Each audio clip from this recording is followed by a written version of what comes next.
accidents are terrifying experiences. You're hurt, and you need someone on your side who understands. Call the Advocates.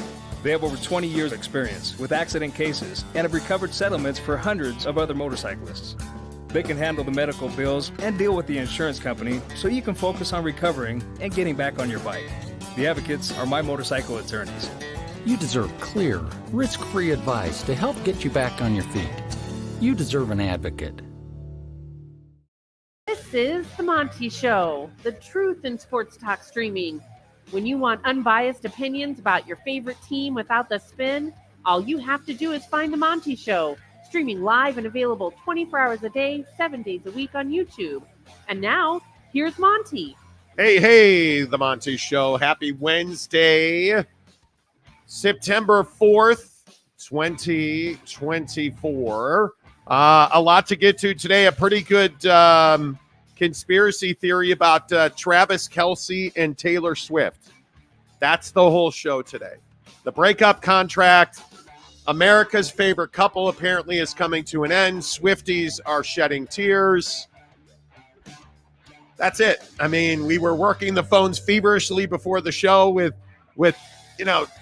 trying to get the inside day scoop. I don't know how we'll go on, but we're going to try and do a show today without, a Travis Kelce and stuff. There's a breakup contract, you guys, with Travis Kelce and Taylor Swift, allegedly. So we will definitely get to that. We will definitely get you. I think Dabo Swinney is on the hot seat, and I think it is a topic that we will debate until he is either extended or whacked at Clemson. But his presser yesterday did not do him any favors. It did not do him any favors. And Jake is convinced that Billy Napier hates Florida fans. I don't think. Do you really believe that Billy Napier went after Florida fans yesterday? Yeah, I just think his comments were completely unnecessary. I think it's the worst look he can have as a head coach. I think it's completely uncalled for. I think, you got your ass beat by Miami, and the first thing you want to do is talk about how you shouldn't pay attention to what some guy in his basement's talking about. Like be better. Like that's my issue with what Billy Napier said. But I don't think I'll play the clip here because I think it's very interesting that this all of a sudden, this is why Billy Napier should be fired, because he's talking about guys in basements that don't exist in the state of Florida. That's why Billy Napier should be fired. On the football part, and I think we got to become a more consistent team, and we have to execute better. And if we can focus on those things and not necessarily what some guy in his basement saying in, rural Central Florida on social media, then we got a chance to get better, right? So, is that really a shot at Florida fan? Well, is that, what, Billy? That's the final straw. Not that Mario came in here and beat your ass. No. You're going to talk about basements in the state of Florida? That's outrageous. How dare you, Billy? That's really what that's the egregious crime. I think it's completely unprofessional. I think Billy Napier is someone who hasn't won enough in his tenure at Florida. And I think it was the perfect cherry on top for what was an embarrassing performance against Miami. Listen, and I think you shouldn't be talking about fans. I don't care if it's a guy on Twitter or, like when we talk about Dabo, I'm not a believer in talking about whether you read or don't read or hear or don't hear. Like, stop talking about other people and start talking about why you didn't get a better quarterback out of the portal, or maybe why you didn't recruit better on the defensive side of the ball. Yeah, I don't know. I don't feel like this is the end of the world. That Billy Napier shouldn't still be the head coach at Florida. We talked about this after last season. I told you 2 weeks ago, I did not believe that Billy Napier was going to turn this thing around. And I think as we previewed the Miami game last week with you all, I think we all pretty firmly agreed Miami was going to choke them out at the Swamp, and they did. That's not why you fire Billy Napier, or you don't fire Billy Napier because he's talking about basements that don't exist in Florida. But it certainly doesn't help his case. I mean, okay, maybe that's not the reason in the press release that you're inevitably going to put out that you mutually parted ways with Billy Napier. But it's not helping his case. And that, I think, is the point. I'm not saying that that one comment is the reason why you fire the guy. But look what you did to the show today. Look what you did to the show. You got Travis to say, do they build basements in Florida? Between swampland and hurricanes, it would seem like a death trap. No, they don't have basements in Florida, which is why it's apparently, to a Florida man, it is just inflammatory and unthinkable that Billy Napier is talking about basements in Central Florida where dude is down there. And I'm surprised he didn't roll out in mom's basement with your interwebs and stuff. This just seems like a whole lot of nothing. The bigger issue for Billy Napier, Travis, and everybody else, yes, 79 Steely Matt basements in Florida. Nah, bro, they don't have them. And this is what I love about being a man. We don't talk about the game. We don't talk about Billy's lack of good coaching. We're all fired up that he said there are basements in Florida, which I think is exactly what I'm about. I just think that Florida as a program deserves so much better than Billy Napier. And it is, I admittedly, I was rooting for Miami. I was excited Miami was doing well. And, Cam Ward was playing well and all that, but to come out and I don't know, it just maybe I'm just an asshole and I'm fine with Anthony that. Richardson in the NFL. Yeah, like I'm fine with it. Hey, if I'm the red ass on the show, fine. But I would never want my head coach to say something like that. Even if there was a fire. Nope. Even if there was a fire, even if we were a no-win team at the FCS level, my head coach is not saying stuff like that about fans. I think this is much ado about nothing.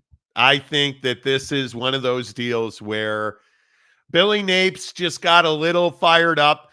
But do you really, who do you dislike more, Billy Napier or good old Jesus Christ incarnate, Dabo Sweeney down there in Clemson? Crap. Y'all gonna write terrible stuff.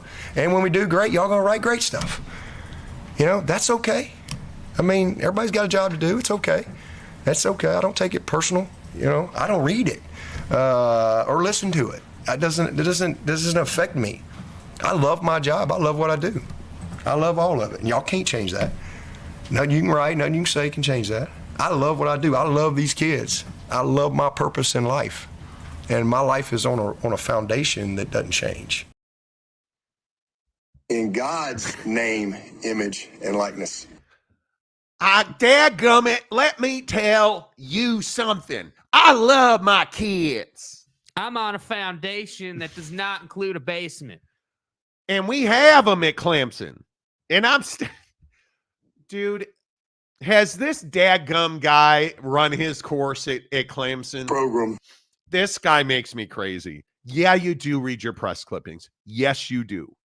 Because if you didn't read your press clippings, we wouldn't have got a dadgum and a crap and you wouldn't have said you don't read your press clippings because you and do. Y'all are going to write positive stuff when we play well, negative stuff when we don't. Dadgummit. Like, come on, dude. You guys got absolutely trounced against Georgia.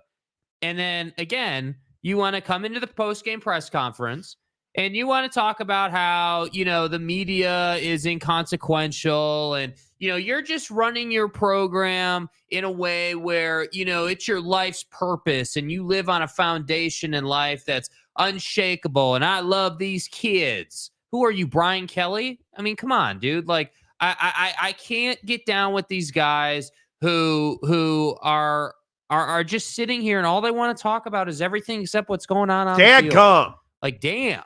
Like, how about it's not damn. How about you dadgum your ass into the portal? You need to watch your language. It's not damn. It's probably different than what you're thinking. It's dadgum. These dadgum coaches that win games. Who needs them? And that's how I look at it. I think Dabo's seat is warming. I don't know what it would take for Clemson to fire him. I think Billy Napier's a dead man walking, and it has nothing to do with basements in Florida. I just think Billy Napier's not a good coach. And then there's Mike Gundy.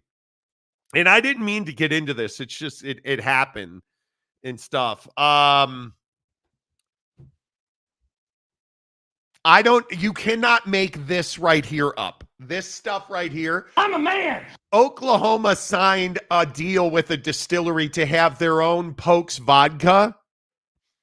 And if that wasn't enough, and I probably need to look into a deal such as in like this for myself, because they're doing the Mike Gundy show at an old folks home. How, dude? At an old Legacy Village. If that's not smells like death, I don't know what is. Dude. They're doing the Mike Gundy show live at Legacy Village, which is a retirement home. I said it's a retirement home. Those are numbers of death. I'm sorry. It's a senior living center in Stillwater, Oklahoma. It's where people go to end their life. Cold-blooded, clean, methodical, and thorough. And the best part is look at all the gray hairs in the audience. Yeah, I mean, for them, this is great. This Are is you phenomenal kidding for me? all the old gray hairs. That's cool. Hey, everybody, hurry up. Each finish your applesauce. Coach Gundy's ready. He's ready. Let's get that liver down the gullet. Coach Gundy's here. Here I am. Are you out of your mind? How? Are you out of your mind? And this is where I'm like, Mike is just trolling, right? I mean, that's what this is, right? Has to be. Like Mike is just saying, hey, you know what? Like, I'm that guy in the room. Let's go and do the show at an old folks home under the guise of we're just providing entertainment. It is a senior living center. Now, don't you bring that new vodka sponsor in here, man. Don't do it. Are you out of your mind? Hey, Ollie, any thoughts? Have you tried it yet? Are you out of your mind that you are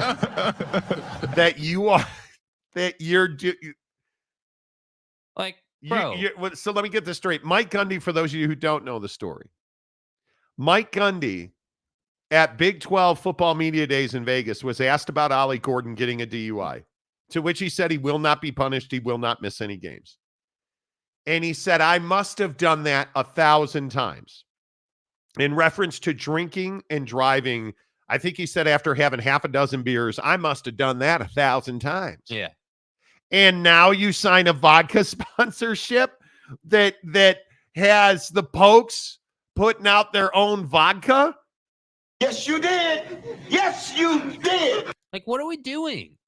Pokes vodka? Are you crazy? What would Mike Gundy have to do to get fired? I have no idea. I'm legitimately asking now. I have no idea. I am amazed. That you are doing your coach's show this year from a senior living center and all the while sipping your own vodka. Come on, I bro. mean, that dadgum, them old folks do buy vodka, don't they? What, Modelo wasn't available to sponsor the program? Man, this is such a bad look. This is such a bad look for Oak State. I am amazed by it, and you can't make it up. You can't get Billy Napier talking about basements in Florida. Yeah. So of the three, or who would you want to be your head Dabo. coach? That's the question. I mean, who's the worst of the three? I mean, at least Dabo's got a natty. Like, at least he's won. Wouldn't you put? Who would you rather have, Gundy or Dabo? Because it's never going to be Billy Napier. No. Not coordinator, Napes. Basement builder in Florida, not Napes. No thanks. We built this program on NIL. Is it Dabo or is it, I'm a man. We play by the rules. We don't break the rules. Or is it Dabo Because it's illegal. Or is it Gundy? I don't break the rules. I think you've got to go with Dabo, which is amazing. I mean, I'm almost like Notre Dame. Because neither one of them uses the portal very well. Neither one of them recruits with NIL at a high level. I think I've hit it every time. I mean, who can forget the infamous negotiations are over? That's what I told the players. There's no negotiating now. Portal's over. All negotiations history. Now we're playing football. You can enjoy. Now we're playing football. What? We're playing football, boy. Stop having your agents call me. Boy. This is the stuff. This is why we need college football. This is why we need college. I'm telling you, as much as I love the Chicago Bears and the NFL, and I think you guys know how passionate I am about the NFL, this is why college football is amazing.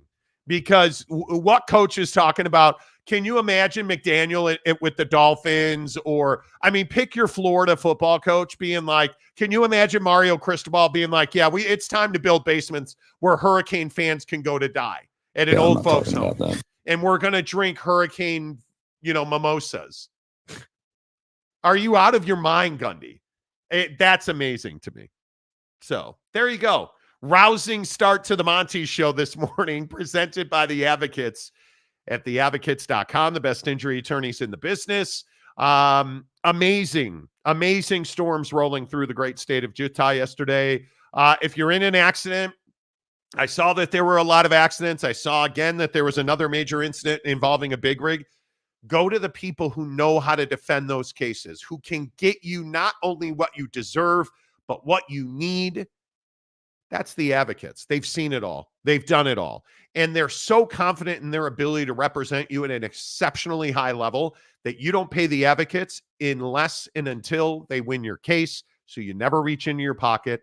There are no consultation fees. There are no retainers. In fact, you can chat with an injury attorney live online 24/7, 365 at theadvocates.com. All right, Big 12 versus the Big 10. This set the world on fire yesterday when I said I think it is really close. I think it is a toss-up between which is going to be the better football conference this year.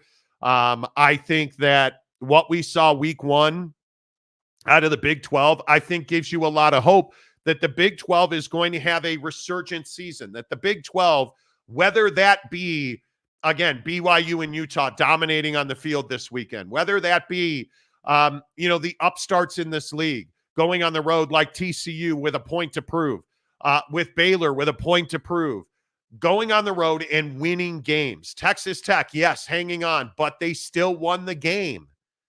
Hello, Lubbock, all of the Texas Tech fans who say Joey McGuire is going to be the coach at Texas Tech as long as he would like. No. Good luck. But my point is, you have a league where you have exciting game on the field. You have Arizona doing their thing. I thought, again, Kenny Dillingham and Arizona State, Colorado, you look up and down the table in the Big 12, you've got big wins, impressive performances. While you turn your attention to the Big 10, I don't think there's any question. One of the defining moments of this season for the Big 10 will be Texas and Michigan this weekend in Ann Arbor. And if Texas loses that game, the Big 10 is unquestionably one of the best conferences in the country. But maybe I'm wrong, and maybe I just don't know much about ball, dadgummit. I feel like Texas is head and shoulders a better team. I believe that Texas is at least 10 points better than Michigan is. And maybe this is the conversation. How much did Michigan hold back? How many pages of the playbook were ignored?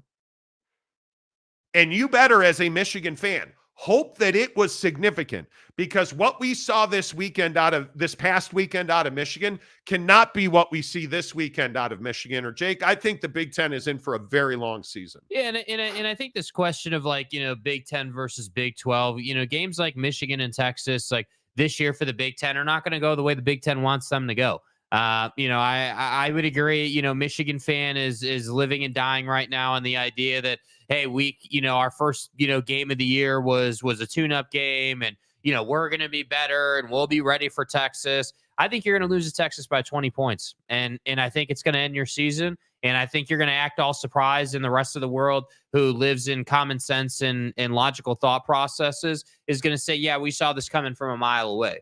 And so when you start to look at the Big 10 versus the Big 12 this year, because Michigan's not as good, yeah, I think it's not a hot take to say that the Big 12 is a more complete football conference. I'd rather have Kansas than Indiana. I'd rather have, several of the middle of the pack Big 12 teams than what the Big Ten offers in the middle of its conference. And sure, is the Big 12 going to compete for national championships? Probably not. I mean, Utah could stretch to that if everything breaks perfectly for them, but probably not, just being honest with it. But I think that is the crux of the argument, though, when you compare these two conferences. What question are we asking? Are we asking the question of which conference is better top to bottom? Which has more quality play throughout the season? It's the Big 12. Which conference is more regularly in the national championship conversation? Well, obviously, it's the Big 10. And I think that's the hard part. The Big 12 is in this place where I would agree that you're a better football conference from top to bottom. The problem is you don't win enough games in the postseason to kind of cement that feeling nationally. And that's what I think the conference is really struggling with right now. Yeah, and I again want to put the litmus test out there of the bottom half of the conference is what defines its strength or weakness. That, in my opinion, I think if you're looking at the Big Ten and you look at the table in the Big Ten, the biggest question will be how good is Indiana? Really, how good is Indiana? You look at Michigan State, huge game for Nebraska with Colorado this weekend. That game's in Lincoln.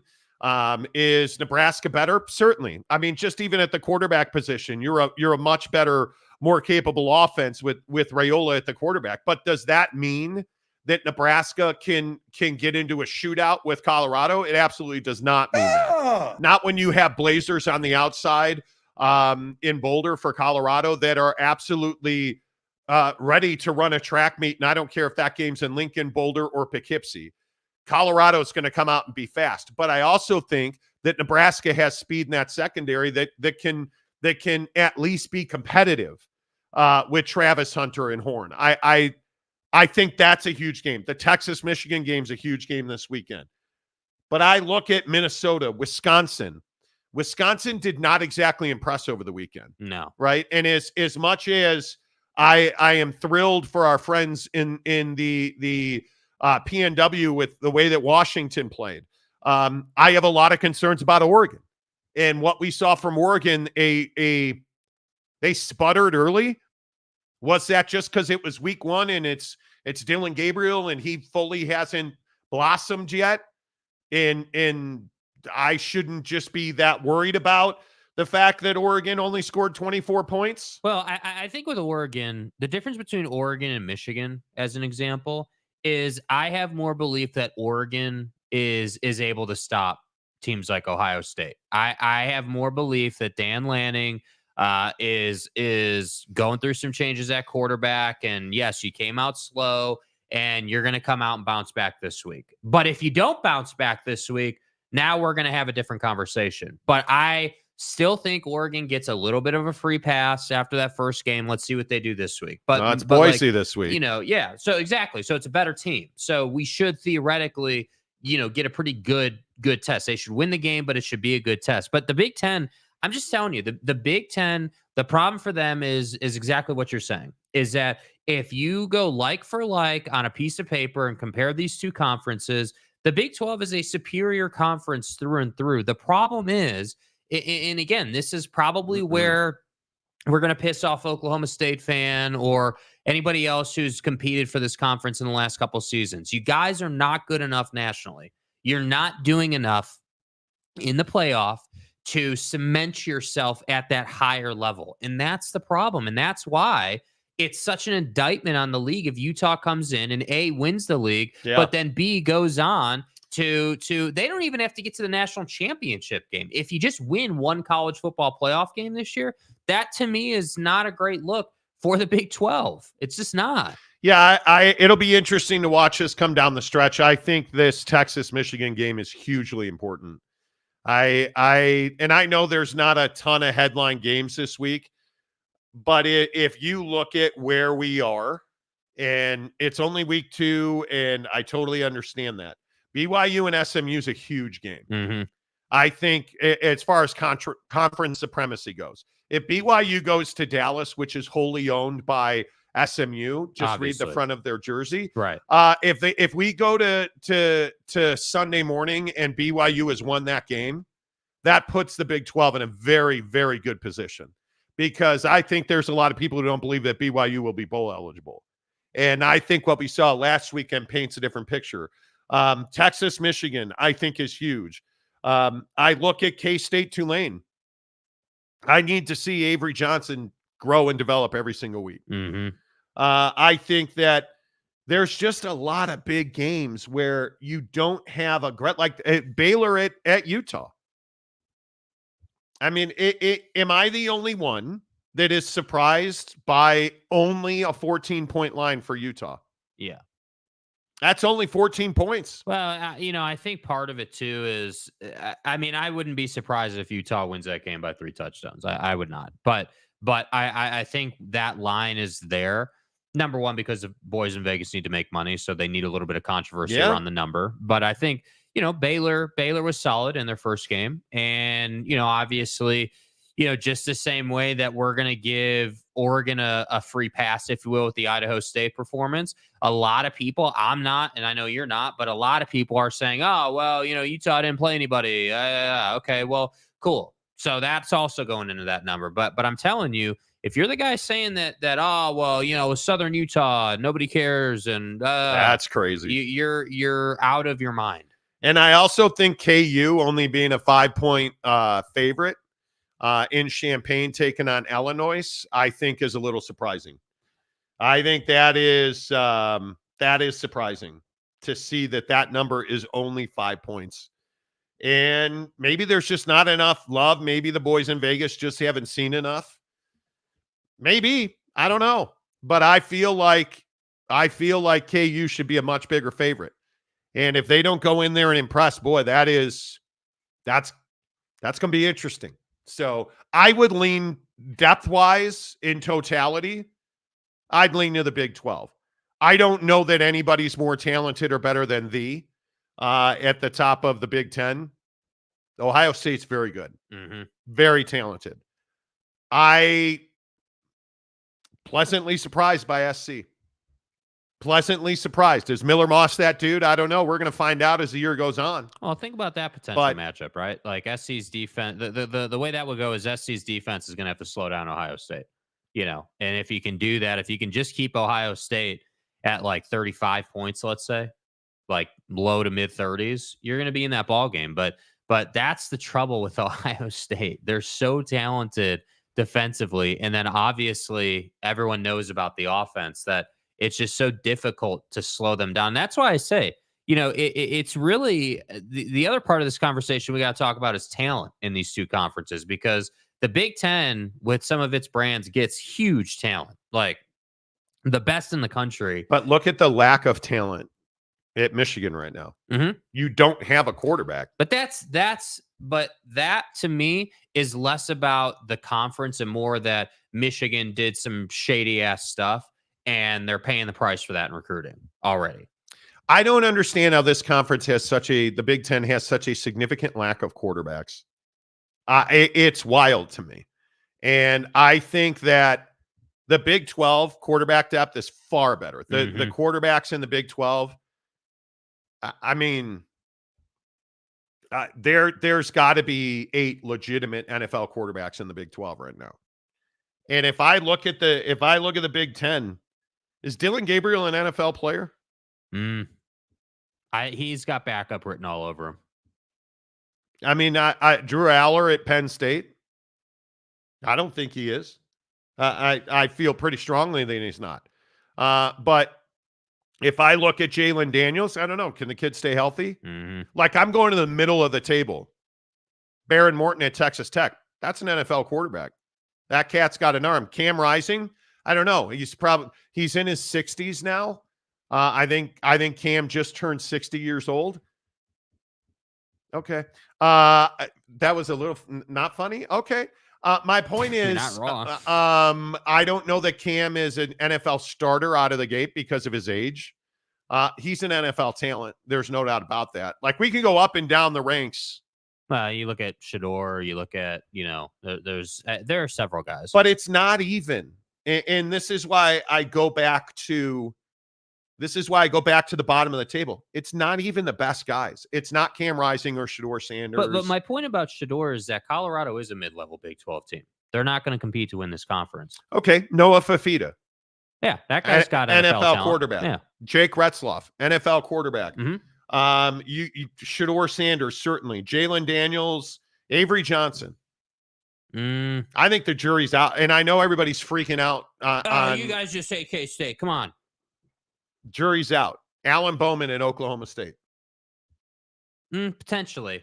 Low round pick, I would say, potentially. Okay. If you go to look at Josh Hoover. Josh Hoover, 28 of 42, 353, and 2 scores on the road in Palo Alto. Yeah, you've got NFL talent at that point. He's an NFL pro. Those are all NFL quarterbacks. Avery Johnson, I don't know. I don't know yet. But if I go up and down the Big Ten, and you really objectively look at the Big Ten, Will Howard is probably the only slam dunk there. I think for Oregon, and I know he's not starting, but Dante Moore, if he were to get time this year, I think could step into, NFL scouting conversations. He's got a lot of talent, but obviously he's number 2 right now. But you look at Will Rogers, for instance, at Washington. Mm-hmm. Probably not. The guy's a senior, has nobody knows who Will Rogers is. Nobody knows. But hey, my point is that as far as talent on paper at the skill positions, that lives in the Big 12. I am pretty convinced that I am pretty convinced that the Big 12 is a better conference today, right now. You've got to go out and win games. You've got to go out and prove that on the field every week, and I think they will. Yeah. Let's get into the comment section, and I am very leery of the comment section this morning. As always, presented by Prize Picks.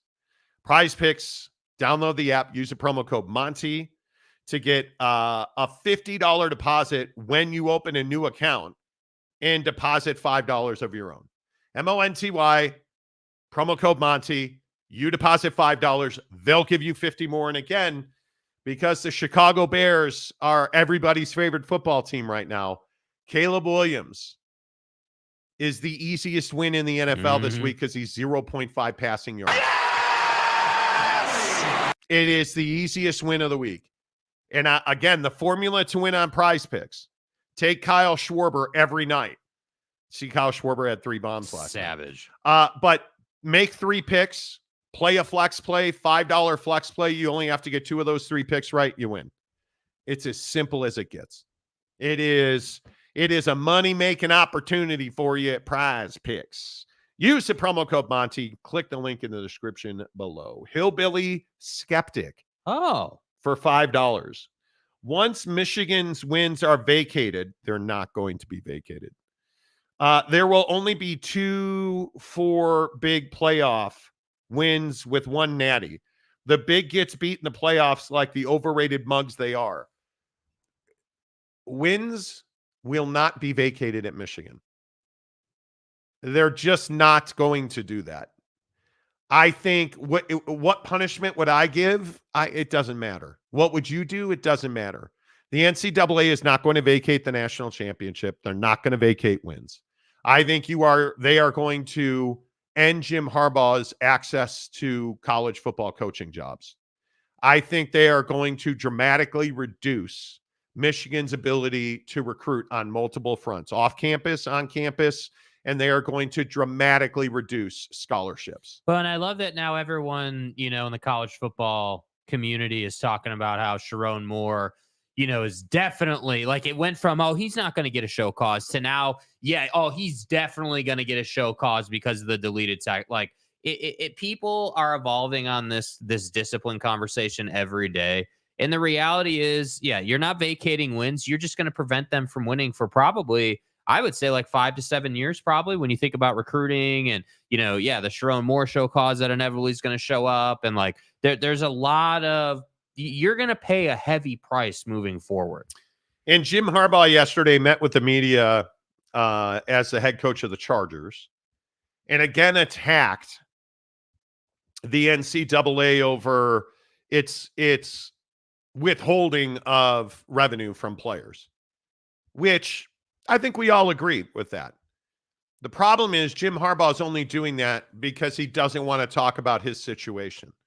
And I will play you, I believe this is a video from 3 weeks ago, right? Mm-hmm. Yeah. I will play you what he said 3 weeks ago because it's the exact same thing he said yesterday.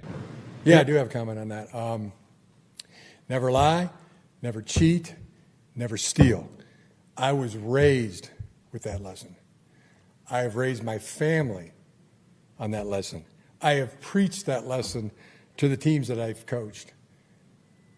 No one's perfect. If you stumble, you apologize, and you make it right. Today, I do not apologize. I did not participate, was not aware, nor complicit in those said allegations. So for me, it's back to work and attacking with an enthusiasm unknown to mankind. Never mind that Jim Harbaugh, the head coach of the LA Chargers, it doesn't matter if you were complicit, took part, or knew. The NCAA doesn't care about that. It's your job to know. It is your job to know what your staff is doing. It is your job to know what your staff and their staff are doing. And if you don't, you're derelict in your duties. And it's a level 1 violation. Yeah, and I think, Jim is... Look, you shouldn't be surprised by what Jim has to say anymore if you're a college football fan or anybody really. I mean, Jim is running the same playbook he's been running for years now, which is, hey, I'm just going to say that I didn't know anything. And, like yesterday as an example, this is not the first time, but yesterday, saying, oh, well, the NCAA doesn't have any credibility and yada, yada, yada. And it's like, dude, you're saying the same thing your lawyer said 3 weeks ago. And the worst part is you're saying somebody else doesn't have credibility. When you are the one who has denied any knowledge, you were slapped with a massive show cause order already related to your dishonesty and your subversion of the NCAA process with the COVID period recruiting violations where we go back to, hey, he was just buying some hungry kids a burger, which turned out to be complete BS, and then lied about knowing a recruit was on campus or meeting with him or communicating with them. And then when they put text messages in front of you, like, oh yeah, I didn't know, or you were caught lying. Why would we believe you now? Don't lie to me. And when you say, hey, they have no credibility, well, who are you to question people's credibility? But and I think the other thing that's so rich about what Jim's doing now too is like ESPN does this interview, covering the Chargers, and they talk to a bunch of players, they talk to Jim, they talk to the front office. And I love how everyone's like, oh, Jim is this amazing head coach. And, he's lifting weights with us and the attention to detail and everything's amazing. You can see the strategy here, dude. Yes. This is very clear. Hey, we're going to put out a bunch of positive media, making Jim look like everyone's All-American as a head coach in LA. And never mind the fact that Jim is so brazen about the concept of, hey, I pulled one over on you guys. I'm in the league now. By the way, everything's going awesome over here. Never mind that the program I left is a dumpster fire now because of my actions. But we won a national championship. We did great things. I went back to Michigan as, a superhero and Captain America, and I couldn't beat Ohio State to save my life. And so I started selling vacuums, and what do you know? All of a sudden, we sucked up a national championship. Fine Steeler guy. And yeah, they wanted to make me the highest paid coach in the history of college football, but that wasn't enough because they wouldn't indemnify me against NCAA penalties, so I left. Cheating, lying, and then playing the victim. That's what I do. Is what it is. That's who this guy is. That's who this guy is, without question. Eric and Raleigh, I am who I thought I was, and I let myself off the hook. Right. Exactly. Precisely. Exactly right. And I don't think there's any doubt that I believe Jim Harbaugh is a terrible human being, in my opinion. Yeah, I mean, last year I ripped Jim Harbaugh for his career and his accolades and his wins versus not wins and, what he did with the Niners. And everyone was like, oh, you don't know anything about Jim Harbaugh. And this guy's done exactly what I said he was going to do, which is you're going to be in a program for 3 years. You're going to burn that thing down. What was he at Michigan? 6 years, I think it was in total, or whatever it was, maybe longer than that.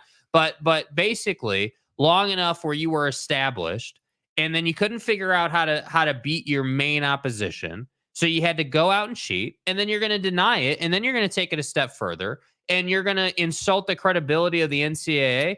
I agree the NCAA has issues. I hate the way they handle discipline. I think they operate their business in a caveman way when it comes to that. And they need to change. That does not, however, mean that Jim somehow gets to just sit here and name call and do all this. And to your point, this is what you've been saying. This is the new thing now. This is what we do in life now. Like, hey, we're just going to insult everybody and say that you don't know anything as like a defense strategy. And we're going to rewrite history. That's what we do in this country. If we don't like how we acted or the way things turned out, we just lie about it. We like the rules until they're applied to us.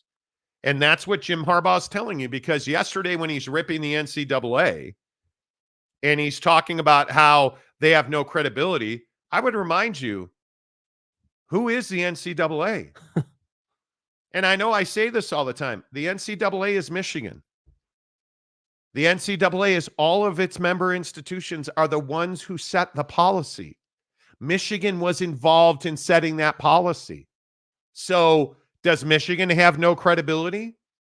It's alarming to me that people don't understand the NCAA isn't just a bunch of dudes who arbitrarily make decisions. The NCAA is every university that we're talking about, because they're the ones, their presidents, their chancellors, those are the people, their athletic directors. Those are the people on these committees at the NCAA. They're the ones who make the NCAA. Who do you think hired Charlie Baker? Yeah, the universities hired Charlie Baker. They all voted for him. They ratified his contract. Like, do you understand that the people holding down these kids, Jim, it's you in Michigan. It's you in Michigan. So you can sit here and say they don't have any credibility. Who are you? And of course, the media in Los Angeles doesn't know anything about the Michigan situation.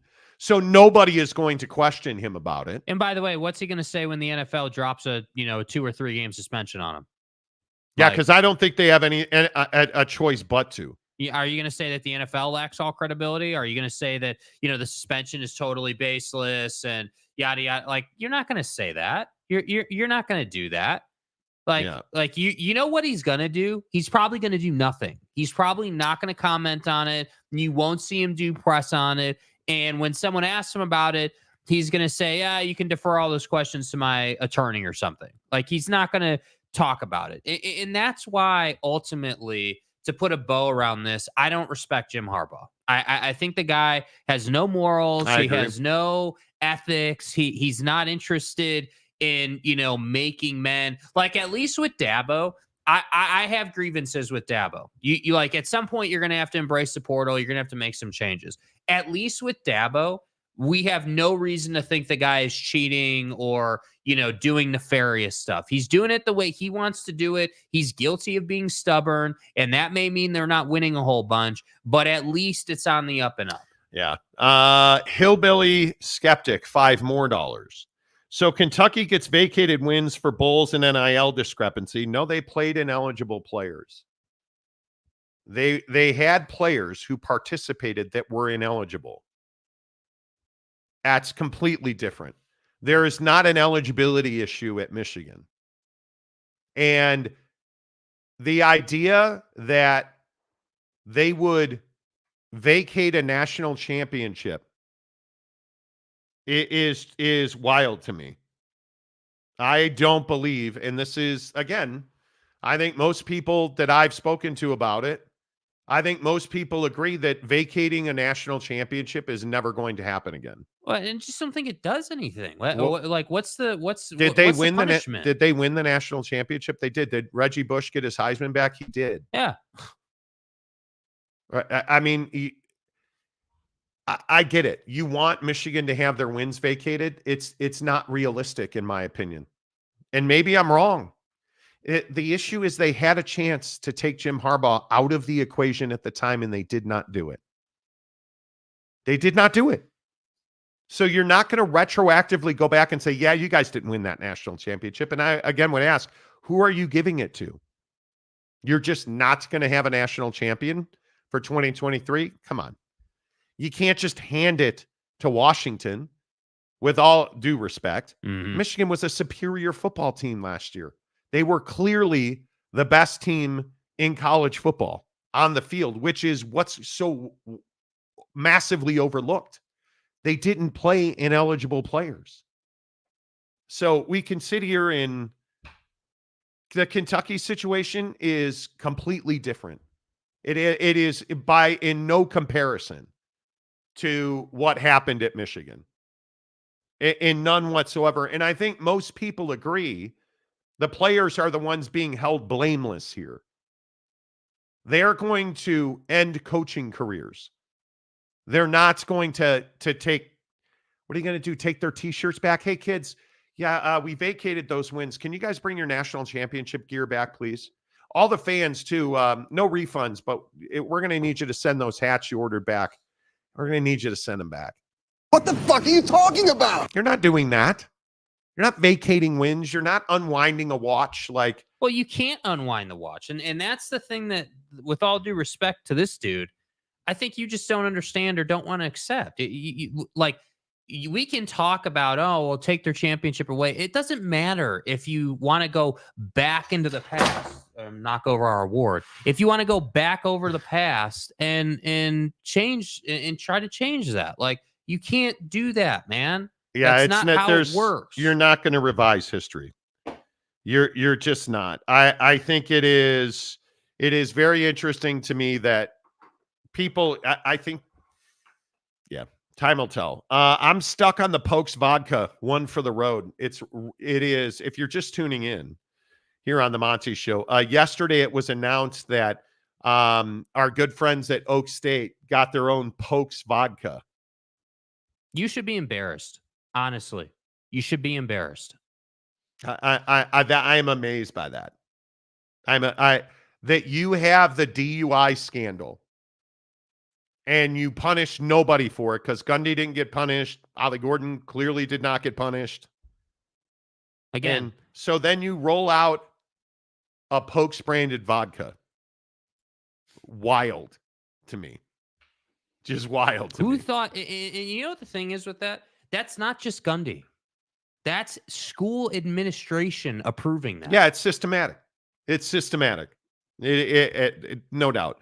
Calford, Sign Stealer Guy has a Netflix documentary. I never heard that. There's a documentary about Sign Stealer Guy? Sign Stealer Guy. I had no idea. Yeah, maybe we should ask Dave Portnoy what he thinks of the documentary. Yeah. There's that too. I just, it's fine. What did Michigan do now? No, it's Jim Harbaugh again. It's Jim Harbaugh again. San Diego State Glen, NCAA, and quote, so easy, even a caveman can do it until they can't. Exactly. Why is it so hard for people to understand the structure of the NCAA? I am amazed that, and I know why Jim Harbaugh is talking about the NCAA as though it's a separate body, because he's trying to make an argument to cover himself. But you guys understand the plan in the system and the oppression of the college athlete was perpetrated by the universities. You understand that, right? This wasn't just some dude who's like, yeah, I'm going to put more money in my pocket. It was all the dudes, meaning every university, because the NCAA had multiple opportunities. And when it was a body of a bunch of old men who were trying to keep more money for themselves, the education's enough. You're getting a scholarship, son. That's bullshit. That's what that was all of the institutions, all of the universities that make up the NCAA and vote to ratify that policy and many others. So Red Wine says Michigan was due a national championship for the first time since 1946. Well, you probably should have beat Ohio State fair and square, and then you probably could have had one. You know, Harbaugh saying the NCAA, hello, pot, meet kettle. Exactly right. Exactly right. Lopes fan Gabe says, like button casuals. Yes, please. We've had well over 1,000 views this morning. Only 44 likes. Come on, let's go. Hit the like button here on the Monty Show. I appreciate you guys doing that. If you're watching on Twitter or Facebook, make sure you come on over to YouTube, hit the subscribe, and then give us a thumbs up on the Monty Show as we talk about all kinds of college football stuff. Because soon, here in about 5 minutes, we have to get to the Swifties. Because the Kelsey Swift Swelsey social media romance could be coming to an end. And it's a shocking, troubling end. But we'll talk about it. Calford, Harbaugh sounds like Trump, but it's too early in the show for politics. Too early. Boyd Lake, Dabo certainly seems genuine. Harbaugh seems not genuine. I would agree with that. Yeah, I mean, that's the difference. Like, that's why I say, like, you may not agree with like Dabo's stances on like the portal or other things inside of the game, but at least Dabo is genuine, and like you're either going to keep him on that staff and keep him as your head coach, and you're going to deal with what he thinks, or you're going to let him go because of that, not because, you know, the guy cheated to win a national championship or like, you know, had all these scandals. And at least for that, I can respect Dabo. I agree. I think it is, at least I can respect his name, image, and likeness. In God's name, image, and likeness. Yeah, I think it is, yeah, it's fine. Ed Enriquez, what happened to Penn State in those vacated wins? Nothing. Yeah. They were all, it was over 100. They were all restored. Like the vacating wins means nothing. It means nothing. Absolutely nothing. And Pedo State is probably the best example of it.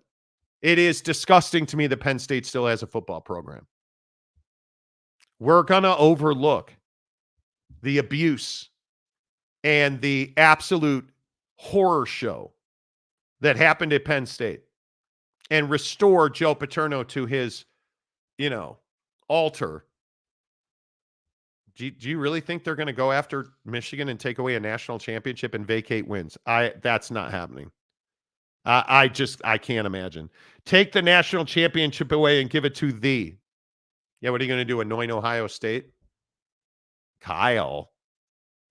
Yeah, why don't you give it to Ryan Day's, you know, private investigator? Maybe brother. That'll be better. It was his brother. Yeah, his brother. Remember that whole thing? Oh, well, Ohio State, they are the ones who can ask all the Michigan, you know, the blogs and the real insiders at Michigan who know everything. The real insiders. And who got none of this right. Come on, man. UW fan Jim, why not? UW was the true champs, yeah. But you couldn't beat them on the field. And if Michigan stole Washington signs, that's a Washington problem. So, you know. Let's see. Who else? Glass City Buck. Yes, Eric. Give it to thee. Calford. I beg to differ, but we can agree to disagree. Beg to differ on what? I don't know. I believe it's a political conversation. The eye patch. Take scholarships and give them a bowl ban for 5 years, hurt their future. That's what the NCAA is going to do. The NCAA is going to make it impossible for Michigan to recruit.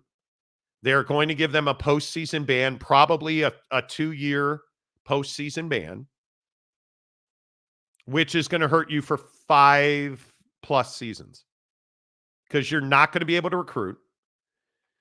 Then you're on top of that, you're not going to be able to go to the postseason, which means you're not going to be able to recruit further. And then you're not going to be relevant. So after 5 years, you're going to still be in a position where Sharon Moore is probably not your head coach anymore. but you're going to be in a position where you're going to have to restock talent, and you're going to have to try and find a way. And the portal is a big deal. NIL will be a big deal. You're going to have to find a way to have an influx of talent. And it is Michigan, so I would think at some point the brand matters and legacy kids matter. But you're going to be light years behind Ohio State. You're going to be light years behind SC and Oregon. It's going to be a very steep climb back to the top of the Big Ten. Wow, especially if Lincoln Riley is going to do more of that winning. It's bad enough that yesterday you came in here and said nice things about Lincoln Riley. Stop. Do not continue that, please. Profits from Pokes Vodka will fund an addition of luxury boxes and a fourth stadium deck at whatever stadium called where the Pokes play. That'd be BPS, Boone Pickens Stadium. It's fine. The Big Lubbock, Texas Tech has Raiderland Red Lager. Part of the proceeds go to NIL. How did that work out over the weekend? I love that all the Texas Tech fans are like, Joey's not going anywhere, bro. Okay. Be mediocre. Because if you're a Texas Tech fan and you're happy with Joey McGuire, I am sad for you. Because what we saw last year, now we know is not a fluke. What happened in Laramie last year was not a fluke. The bad losses, the injuries, not a fluke. Now, am I going full Tyler Shuck and saying that Lubbock smells like manure? I'm not. I'm not. Can you believe he said that? I'm not. But what I am telling you is, if you do not recognize that there are major issues with talent and depth at Texas Tech, your head is in the sand. And we haven't even talked about the play calling yet. Your head is in the sand. What is going on in Lubbock should be frightening. And all the Texas Tech fans are like, what you don't understand is this is a rivalry. What you don't understand is it doesn't matter. You were playing like a D7 school. Come on, bro. Like, did you guys look at, and I'm not even trying to be an a-hole about it. Did you guys look at the numbers? Let me pull up the, did you guys look at the numbers, bro, in that game? And I'll remind you, it's Abilene Christian. Because it's garbage. I get it. The Wildcats. I totally understand it. Well, they're a college football playoff team, right? You allowed Abilene Christian to put up 30 first downs, 11 of 16 on third down, 615 yards for Abilene Christian. Abilene. 506 passing yards for Abilene Christian. Well, at least you picked him off 0 times. They threw the ball 51 times and you didn't pick them off once, Abilene. They ran for 109. How? They outpossessed you 33 minutes and 48 seconds to 26:07. You only put up 539 yards and you still only won by one point. Well, Monty, Barron is a hell of a quarterback. Don't you know who he is? And he was outgained. Oh, but Monty, McIver, he used to be there. Who cares? Don't you know who I am? Who cares? You're Texas Tech. And you let a kid throw for 506 yards and 3 scores. Are you out of your mind? And if he threw for 506, why isn't he starting at Texas Tech? Mm-hmm. Why is it that he used to be there and he's not still there over manure smeller? And the sad thing is Baron Morton's performance got outshined. And again, I know it's shocking. You have a major injury on offense with Taj Brooks.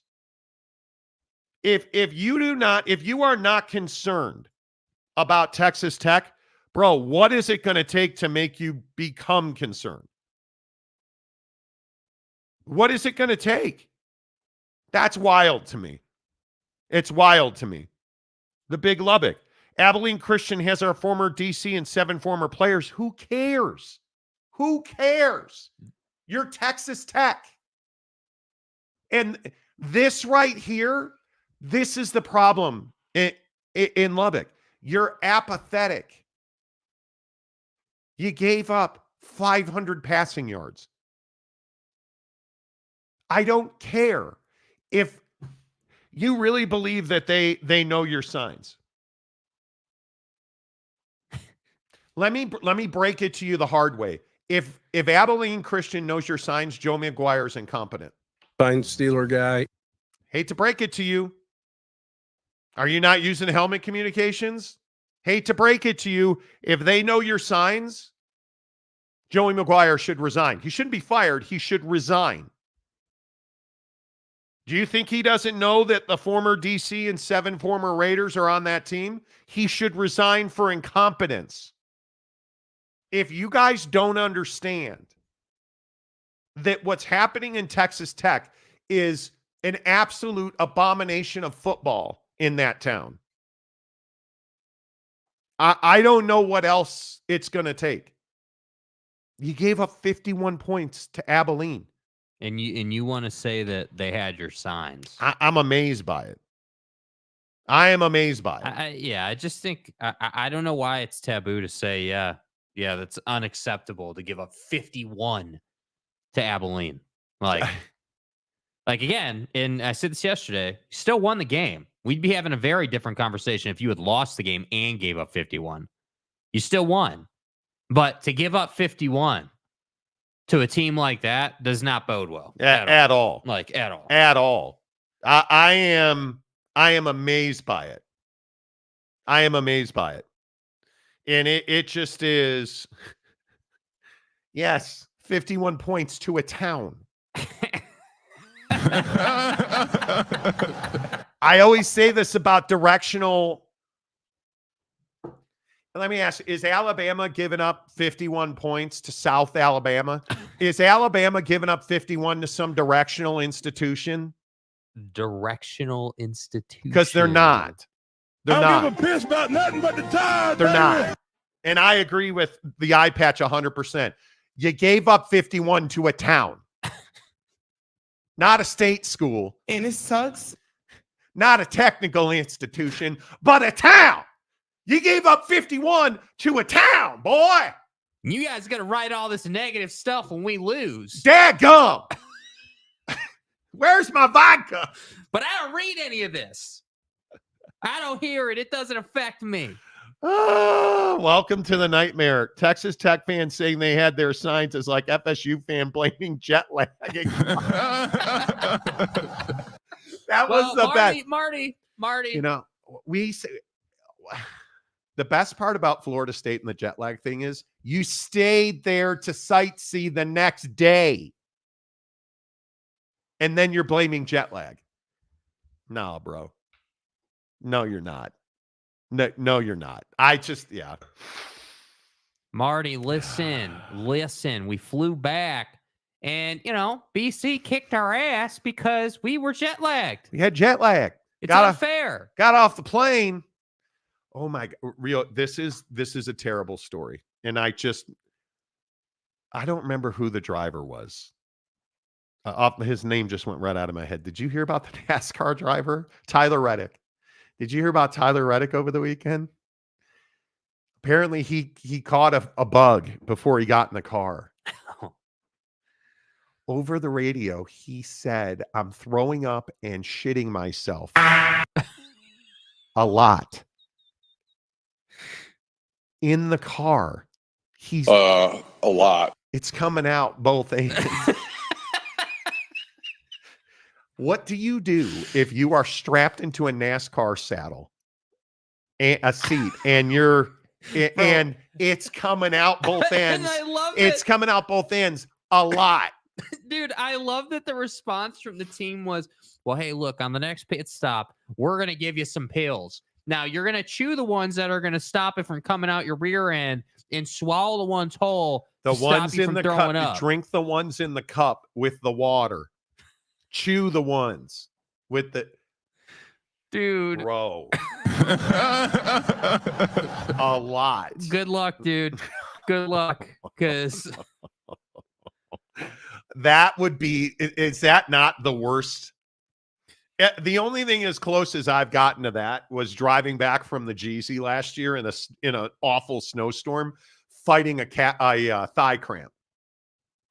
In the worst snowstorm, when you're gonna die on the highway, there's gonna be blood on the highway. Remember That's that in driver's ed? Mhm. Blood on, you don't remember that, but you never took driver's ed. I was driving back from St. George in a terrible snowstorm, on the verge of death just from driving.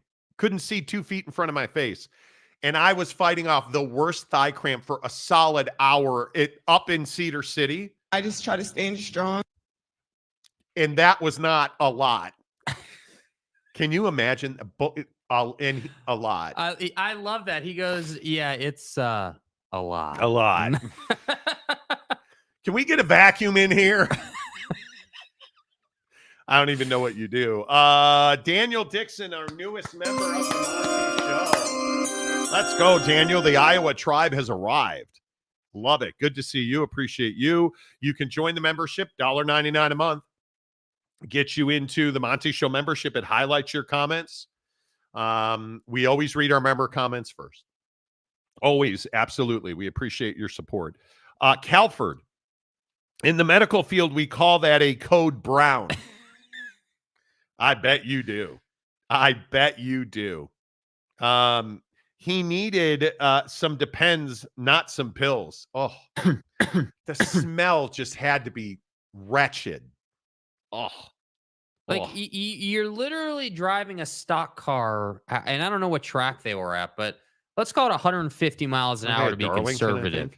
Right? Like, you're zooming around a track in a race car, taking a dump in your pants repeatedly, and throwing up in your helmet. Nah, I'm good. I'm going to go ahead and I'm going to pass on that. The smell, that was a masterpiece of dog shit. The mixing of bodily fluids.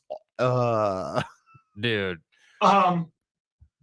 No, I'm fine. Respect for driving through that. All right. Hour number 2 of the Monty Show is always presented by Canyons Golf in Park City, the official golf resort of the Monty Show. Park City Mountain Resort at Canyons Village is where you find Canyons Golf. It is phenomenal. There is nothing better than mountain golf. I love it. Lush green fairways, beautiful vistas, big rock faces, rock wall faces, mountains, elk, deer, coyotes, foxes, all kinds of wildlife, beautiful breezes. And the temperatures up in Park City right now are amazing. You're playing golf. I'm a big guy. I believe in, I am statured. Anyway, my point is I work out now, so I'm less of a big guy. I'm a big believer. Even lift? That was a Freudian slip. I'm a believer in morning golf. I'm not the guy that likes a 3 o'clock tee time. I'm a guy that likes a 7:30 tee time. Go up to Canyons, tee off. It's about 60 degrees. The sun is up. It's just beautiful weather. And then you're surrounded by a world-class resort. You play 18 holes of resort-style golf, municipal pricing, which is the best part of it. And then you go get a world-class meal. You go to the farmer's market in Canyons Village. You watch their concert series. It's remarkable. There's a Mexican joint at the bottom of the Pendry at Canyons Village that is just awesome. I love it.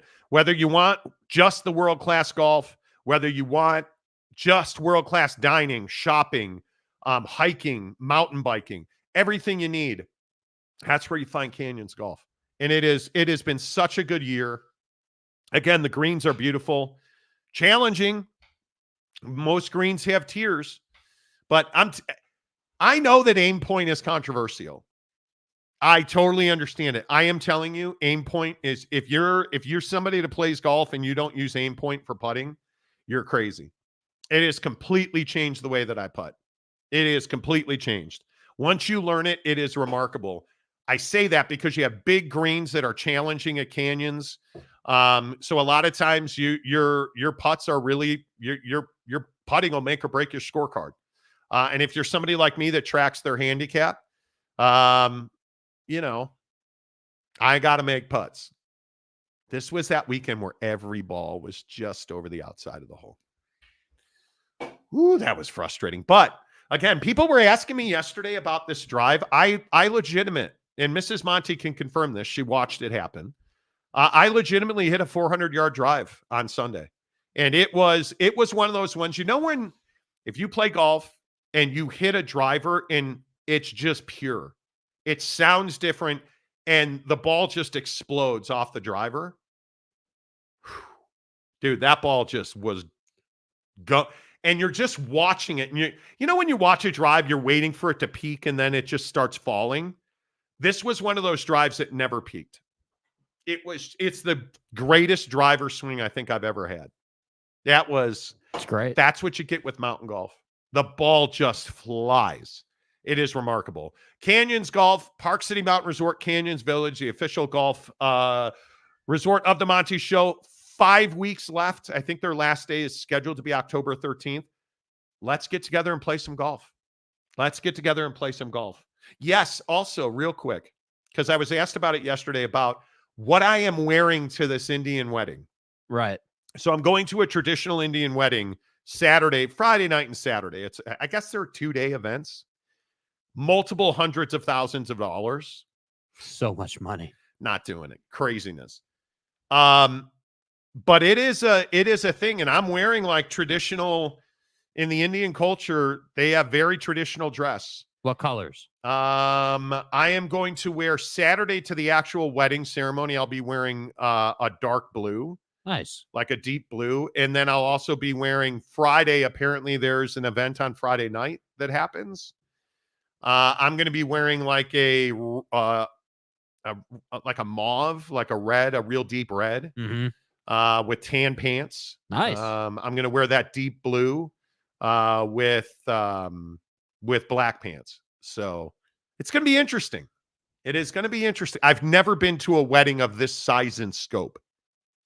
Never have I been to a wedding this size. Yeah, it's always interesting to go to a wedding that embraces a different culture to kind of see, how that all goes down. Yeah. I just ask.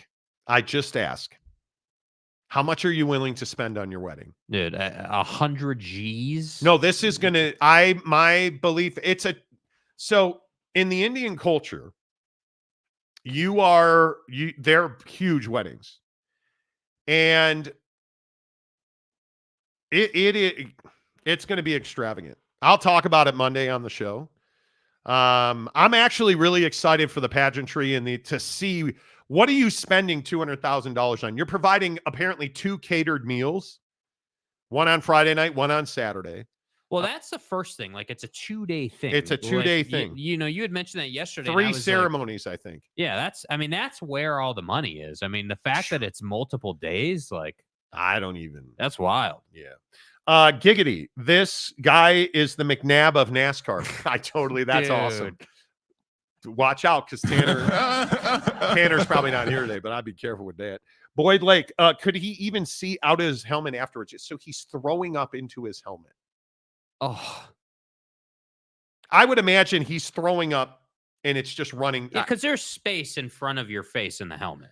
I wish we should have gotten it. This is my fault. We did not plan to talk about this at all. And I just feel bad. Yeah, I mean, I can imagine him driving the car.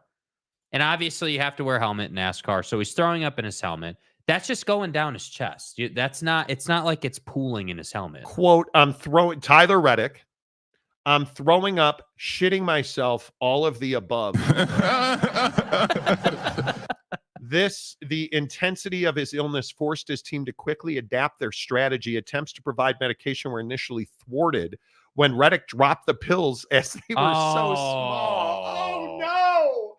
So not only did you throw up in your own mouth a helmet, then they gave you the pills to make it stop and you dropped them. This is a code 10 abort. The team then opted to crush the medication into a water bottle to be administered at the next pit stop.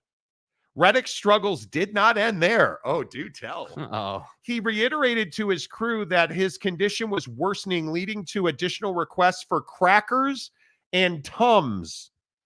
In a desperate attempt to alleviate his symptoms, he is currently leading the regular season championship.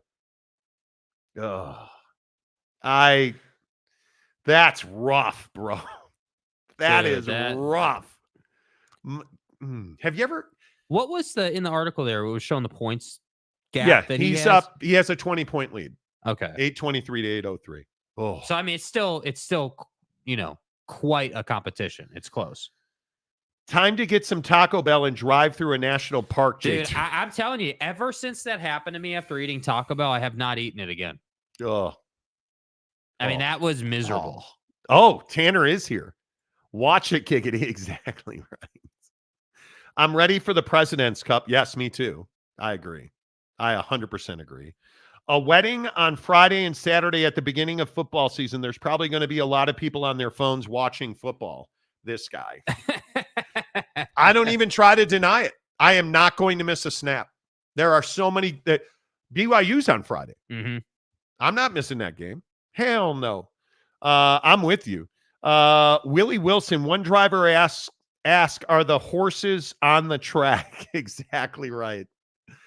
UW fan Jim, did James take the playdate rejection hard? I got a lot of heat over this yesterday too. No, I am not an asshole. No, I am not. Well, Monty, you got to let James golf with you, man. Come on. Okay, so Oak State James, he is a pastor who is writing a book on pedo pastors and moving to Arizona. Those are all facts, I believe. I think that's what his book's about. He's not moving to Arizona. He's taking a temp 4-month thing. Yeah. And he wants to come to my house, mow my lawn, which I don't have. And then he wants to play golf after the BYU Oak State game. Pause, bro. Pause. And what I said yesterday is I truly don't have free time in my life. I don't have free time. And I said also that I don't generally do social things with outside of my circle. I have a very small circle of life. And currently it is my wife and nobody else, right? Like I think that's most of us. So I get asked a lot, hey, will you meet me for lunch? Hey, can we go play golf? I don't mind playing golf. If you guys want to come up to Canyons Golf, let's play golf. I'm totally open to that. Okay, fuck you. How's that? But I'm not going to do an outing with you. Monty, he wants to have dinner with you. Bro, it never ends well. Because then you guys get upset that your wife thinks I'm hot and it just turns into a whole thing. All I have in this world is my balls and my word. Yeah, and my concubine days are behind me. So I don't need the headache in my life, right? The rack attack! In all seriousness. So I don't have a lot of free time. I work 12, 15-hour days. Yeah, golf is not just... I think a lot of listeners of the program think that golf is this thing that is just, sort of like a hobby, and it's not quite not for that. me. Yeah, for you, it's more of a... I would say golf is definitely therapeutic, but also is something that you take pretty seriously. Yeah, I like playing with other people. Like I said, over the weekend, we played with a great group up at Canyons. A guy and his daughter, she's divorced. She's got 2 kids. Her and my wife got along famously. My wife and her were pretty close on talent. But when I play golf with people, I enjoy it. But golf is a thing that I do take seriously. I like playing golf well. I hate playing bad golf. When you get to a certain point and you play bad golf, it'll drive you crazy. Right? And I'm actually at a point now where I'm playing pretty well. I'm a 7.8 handicap because I did not have a great round Saturday. My handicap went up. But anyway, the point is that I don't have a lot of time. I put a lot of time into golf. The reason I don't have a lawn is because I have a golf complex in my backyard. I built turf, a putting green, I have a hitting net.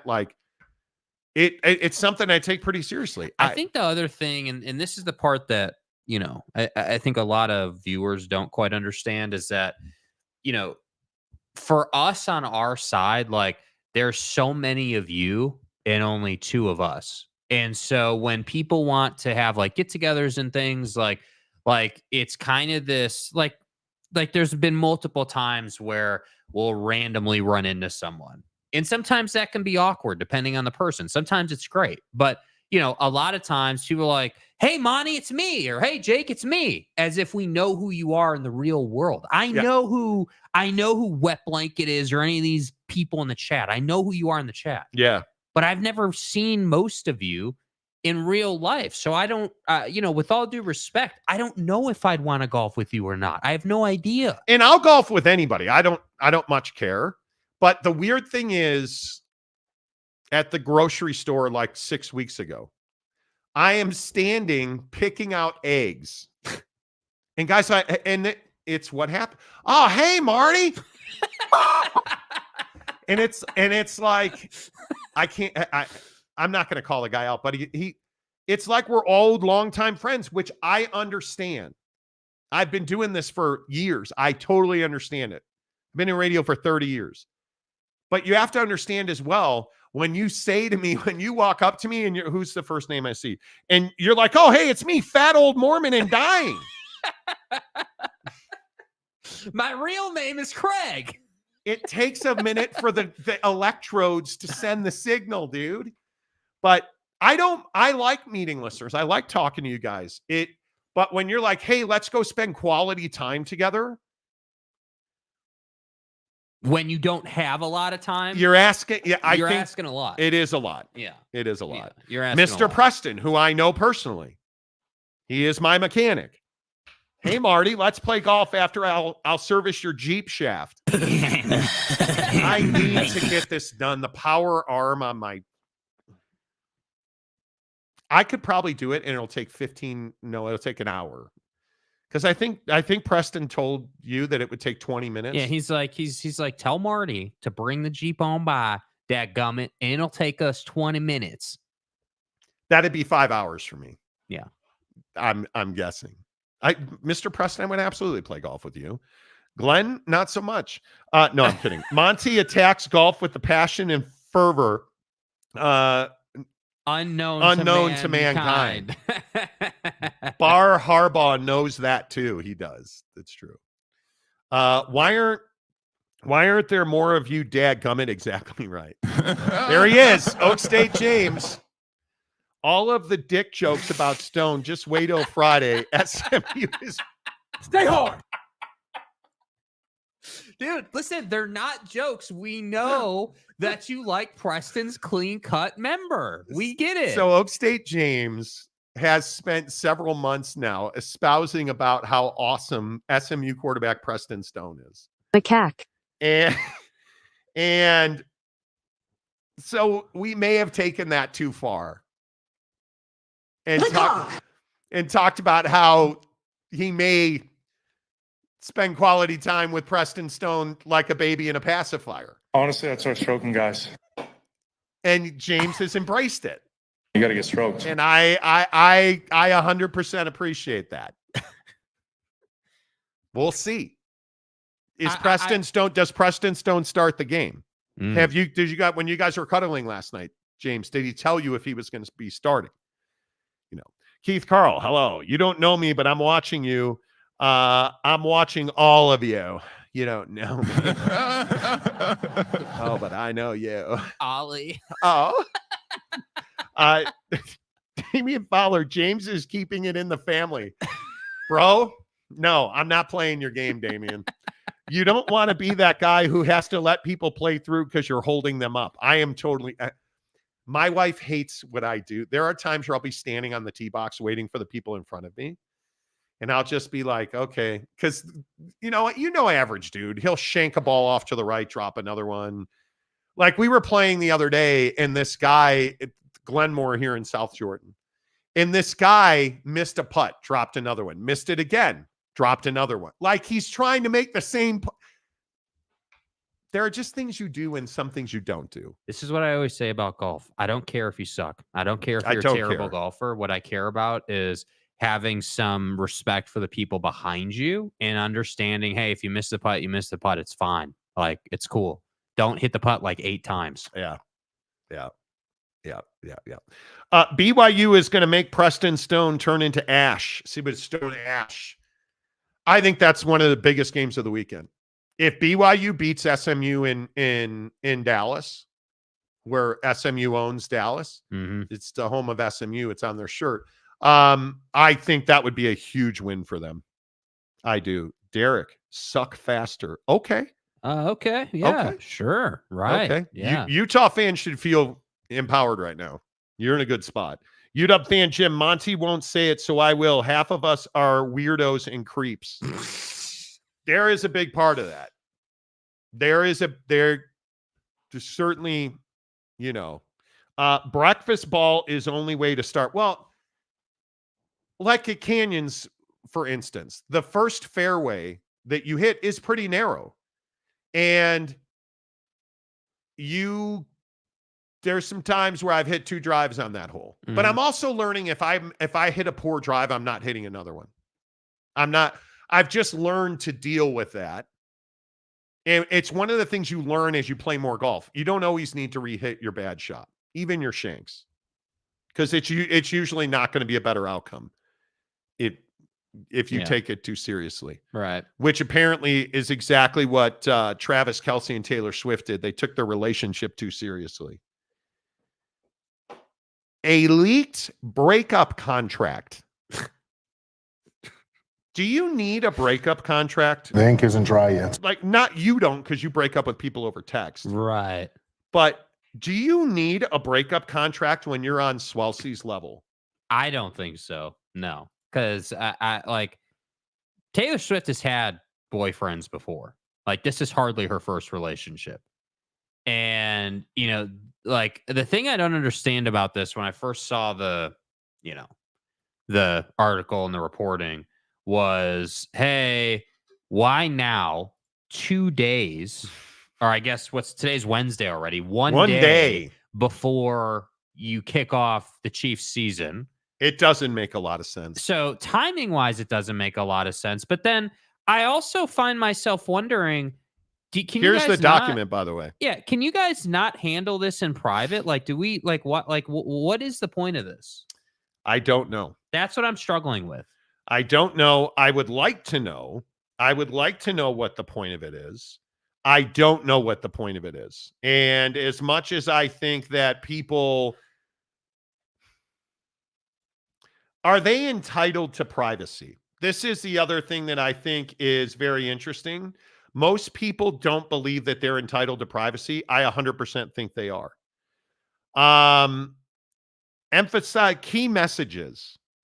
Emphasize the breakup was mutual and made with respect for each other's personal lives.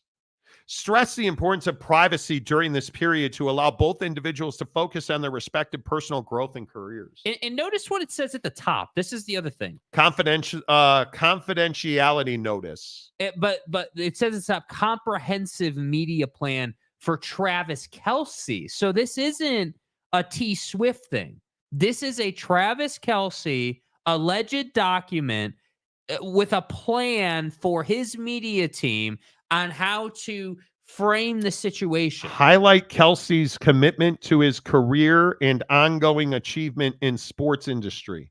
Showcase recent milestones, upcoming games, and his involvement in major sporting events. Here, let me translate. I can't be in a relationship with the biggest music icon in the world right now because I'm 35. I'm coming off of not my best year last year, even though by most people's standards, it was a great year. And I'm getting older and I want to keep competing. But was this a problem at the Super Bowl? No. It wasn't. Why all of a sudden is it a problem now? There's a zoomed in look at it. Thanks to our friends at the Daily Mail. But this is like a whole thing. And I just feel like it's weird. Like, you need this now? Like, this is who we are? And by the way, this is being framed as a contract. It certainly seems like it. Well, okay, so a contract would imply that, like, there's a deal or some kind of commitment happening. This picture, this document that's now out in public, because it wasn't out last night, but now that it's out in public view, the picture of this piece of paper suggests to me that it's less of a contract and more of like a directive, more a plan, of like a strategy. Yeah, strategy. Exactly. The document was apparently produced by Kelsey's PR company, Full Scope, revealing September 28th as an official date for the announcement about their split. The couple would issue an official statement nearly 3 days after their split, as per the alleged plan to, quote, allow the initial media frenzy to settle and ensure clarity. The document stated that the statement would be gracious, respectful, and stress mutual respect. Travis and Taylor have decided to part ways after careful consideration. They both value and respect each other's personal lives. Now, it's also important to note that Travis Kelce's team has disavowed any knowledge or ownership of this document. Bogus is the word that they use to describe it. So is this some back office intern just making things up, or is it real? What do you think? I think it's made up. I think that somebody.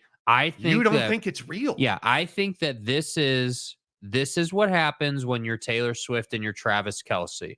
And this is what happens when people fawn over you and obsess over you and, need to know where you are every waking second of your day, and need to just obsess over the lives of these two. And, to the question that you asked earlier, are these two entitled to privacy? I think they are entitled to privacy on some level. I think there's an inherent lack of privacy when you are on the level they're on. But when it comes to breaking up, let's say, there should be, when I say they should have privacy, what I mean is, hey, okay, all the conversations and communications that would lead to a breakup should be private. The world just needs to know you're broken up. That's how it works. I think that you as a celebrity should not have an expectation of privacy. What happens behind your closed doors, totally get it. Sex tapes and that's a totally different discussion. Mm-hmm. The, peephole camera, totally different discussion. But when you've profited so mightily off of this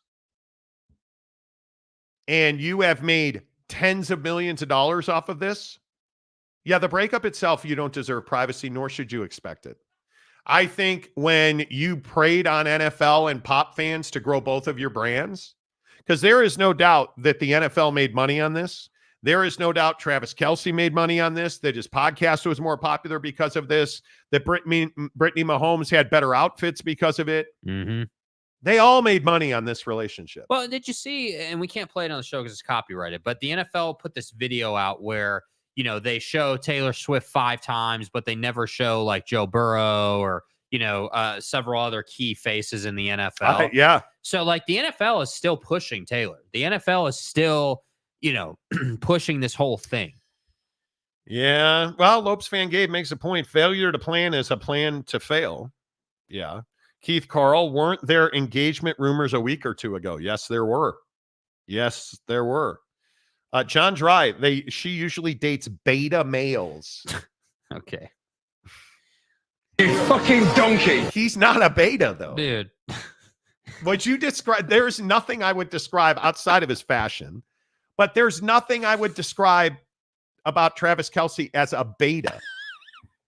I love these labels, or lesser dude. than, or weaker, or yeah, kind of a, what does that mean? Kind of a douchebag or he's whatever. Soft. Yeah, he's not, Yeah, you're getting soft, bro. Yeah, you need to cut. Yeah, no. I don't think at all that he would be a beta. No. I think he's an alpha. This has AI generated written all over it. Looking forward to deep fakes of them fighting next. Could be. Chris E., are we sure it was a real relationship or a contract prop for marketing? Ooh, this has been much bandied about. She made Kelce in NFL more famous. Kelce got $100 million for his podcast through this. Partially through this, I would agree with that. Do you think it was a real relationship? Yeah, I do. I don't think it's a manufactured, hey, we just want to make a bunch of money. I think if you're if you're those two, you realize, a byproduct of us being together, we're probably going to make more money. But And are you flying all over the world to see a football game? If you're Taylor Swift? Because it's not like she did the Super Bowl, right? It's not like she wasn't performing. She spent a lot of money to get to his games. Yeah, and she was very clearly there as a fan. Clearly. So was she just in it for free tickets? I'm thinking she's so worried about the cost. She can't afford it. Come on now. I don't know. I think that's interesting. Welcome to the nightmare. NFL about to lose money in viewership. I'm just not like that. Does everything have to be fake anymore? Well, I think the problem is we can't trust if it's real. Like, that very well could be real. But to Gabe's point, like, we can't trust it because AI is generating fake stuff all the time. Well, here's the wide shot of it. It Like certainly looks like real full scope letterhead, right? Yeah. The question I have is, you see these black dots in the first picture? See these 4 black dots in the picture? Mm-hmm. Like, the first 2 look like, oh, they're just on the document. But what's this one in the top left? Just like on the desk? Yeah, I guess so. It's a picture. I don't know what they represent. That's kind of my point. Like, that was one of the things I looked at. I was like, well, I also think it's funny that there's a 2 Xfinity phone lines user manual also in the shot. The thing that bothers me about this, let's say it's real. Let's just pretend that it's real. Right. So are you telling me whoever's desk this was on either walked away or leaked a photo of it? Because if you didn't do it yourself, you walked away and left one of the most coveted documents in the world, I would think that this fine piece of parchment legalese, right?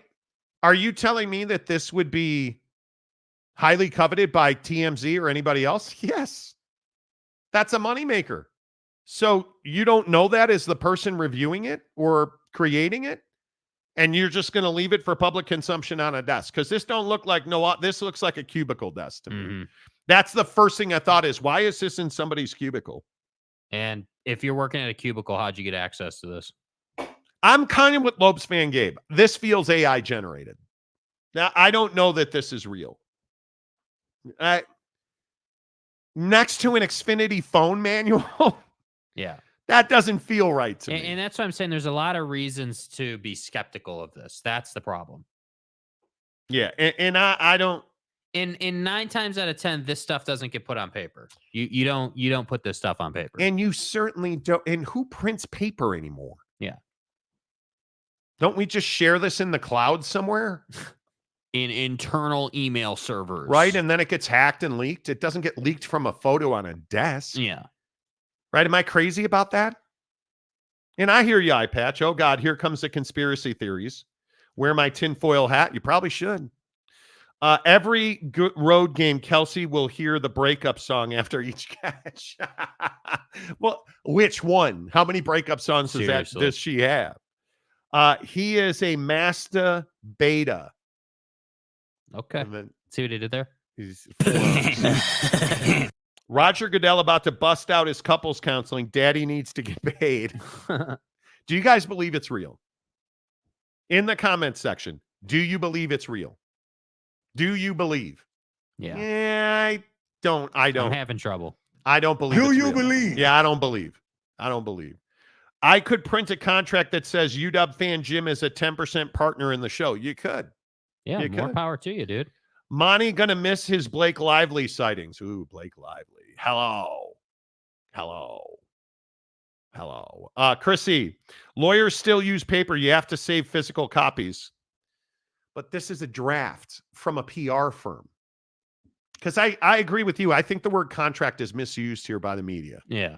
It's not a contract. No. It's a document laying out a plan, which is not a contract. You know. The Monty Show or The View. So you're saying this isn't a relevant topic? That this is... Are you being serious? Are you out of your mind? This has been one of the biggest NFL stories of the year. So you don't want to talk about this, but you're happy to talk about Chiefs Ravens tomorrow night. Come on, dude. Bro, what are we doing? Big Blue Horses. When the pairing of two 1% elitist cajillionaires become bigger than the game, the priorities are out of whack. More ball, less swelcy. But I don't think that for Travis Kelce and Taylor Swift, their priorities are out of whack. This is my point. For them as humans and their day-to-day, Travis Kelce is as committed as he's ever been by all reports. The guy is doing his damn job. And all we're getting is a bunch of noise, and that's the other part of this. The timing of it smells like it's fake. And the other part of this that I hate is now it's her fault. He met her, and his career is plummeted. But it hasn't. I get it. His numbers weren't as great last year specifically. He is older, and he's played a lot of snaps. By the way, they won the Super Bowl. I don't know if anyone noticed that. Just saying. Like, damn you, Kadarius. Like, come on, dude. I don't think it's real. I don't think it's real. I don't think it's real. Yes, this is Oak State James. This is real. Kelce needs to get rid of drama queen and focus on football. But what has she done to be a drama queen? Yeah, I think she's actually been not bad. I think she stayed out of the way. Like, she's shown up at the building, gone to the box, cheered him on, and went home. It's not her fault that, the broadcast wants to put a camera on her every 2 seconds. Like, that's not on her. That's on the NFL. That's on NBC. That's on ESPN. Like, yeah. I don't know. Yeah, UW fan Jim. My point is, it was that it looked fake. Yeah, I don't disagree with you. There's nothing. The problem with this situation is there's nothing logical that says that it would be real. The timing sucks. The fact that it's being called a contract sucks. The fact that it's from Travis Kelce's side makes no sense to me. If he wanted to break up with her, why did you get involved with her in the first place? Like, it just doesn't, none of it makes sense. And that's why I say, logically speaking, I tend to think it's fake. Yeah, I would agree 100%. 100%. I just think that I can't believe it's real. I can't believe it's real. I guess I'm just not there at this point. And the other thing is, that's not how this stuff typically works. Why does it usually work? We just get a story. We get, hey, they broke up. That's how it usually works. Like, hey, Ben Affleck and J-Lo are filing for divorce. Okay, great. It just ends. We don't get contracts or paper or that's just not how the world works with it. Did the NFL make a huge mistake with scheduling? We'll answer that question after this from the Advocates. When you've been injured in an accident, you need a lawyer, and you deserve an advocate. Speaking with an attorney is simple and 100% free. We're available 24/7 for your convenience, and we'll take on the claims process so you can rest easy. You deserve an advocate. The Advocates at theadvocates.com, the best injury attorneys in the business, where you never pay a retainer, you never pay a consultation fee. In fact, you don't pay the Advocates out of pocket ever. You don't pay them at all unless and until they win your case. Chat with an attorney live online at theadvocates.com. What is the NFL doing in Brazil? This is a bit shocking to me. I think when you look at this story, and this has only become a story now because Devin White will not play in the game. And people are pretty pissed that the Eagles are playing a game and the NFL is playing a game in Brazil on any level at all. Obviously, you may know this or not. Brazil is not the most stable of nations at the moment. They have a lot of instability, a ton of crime, a ton of violent crime.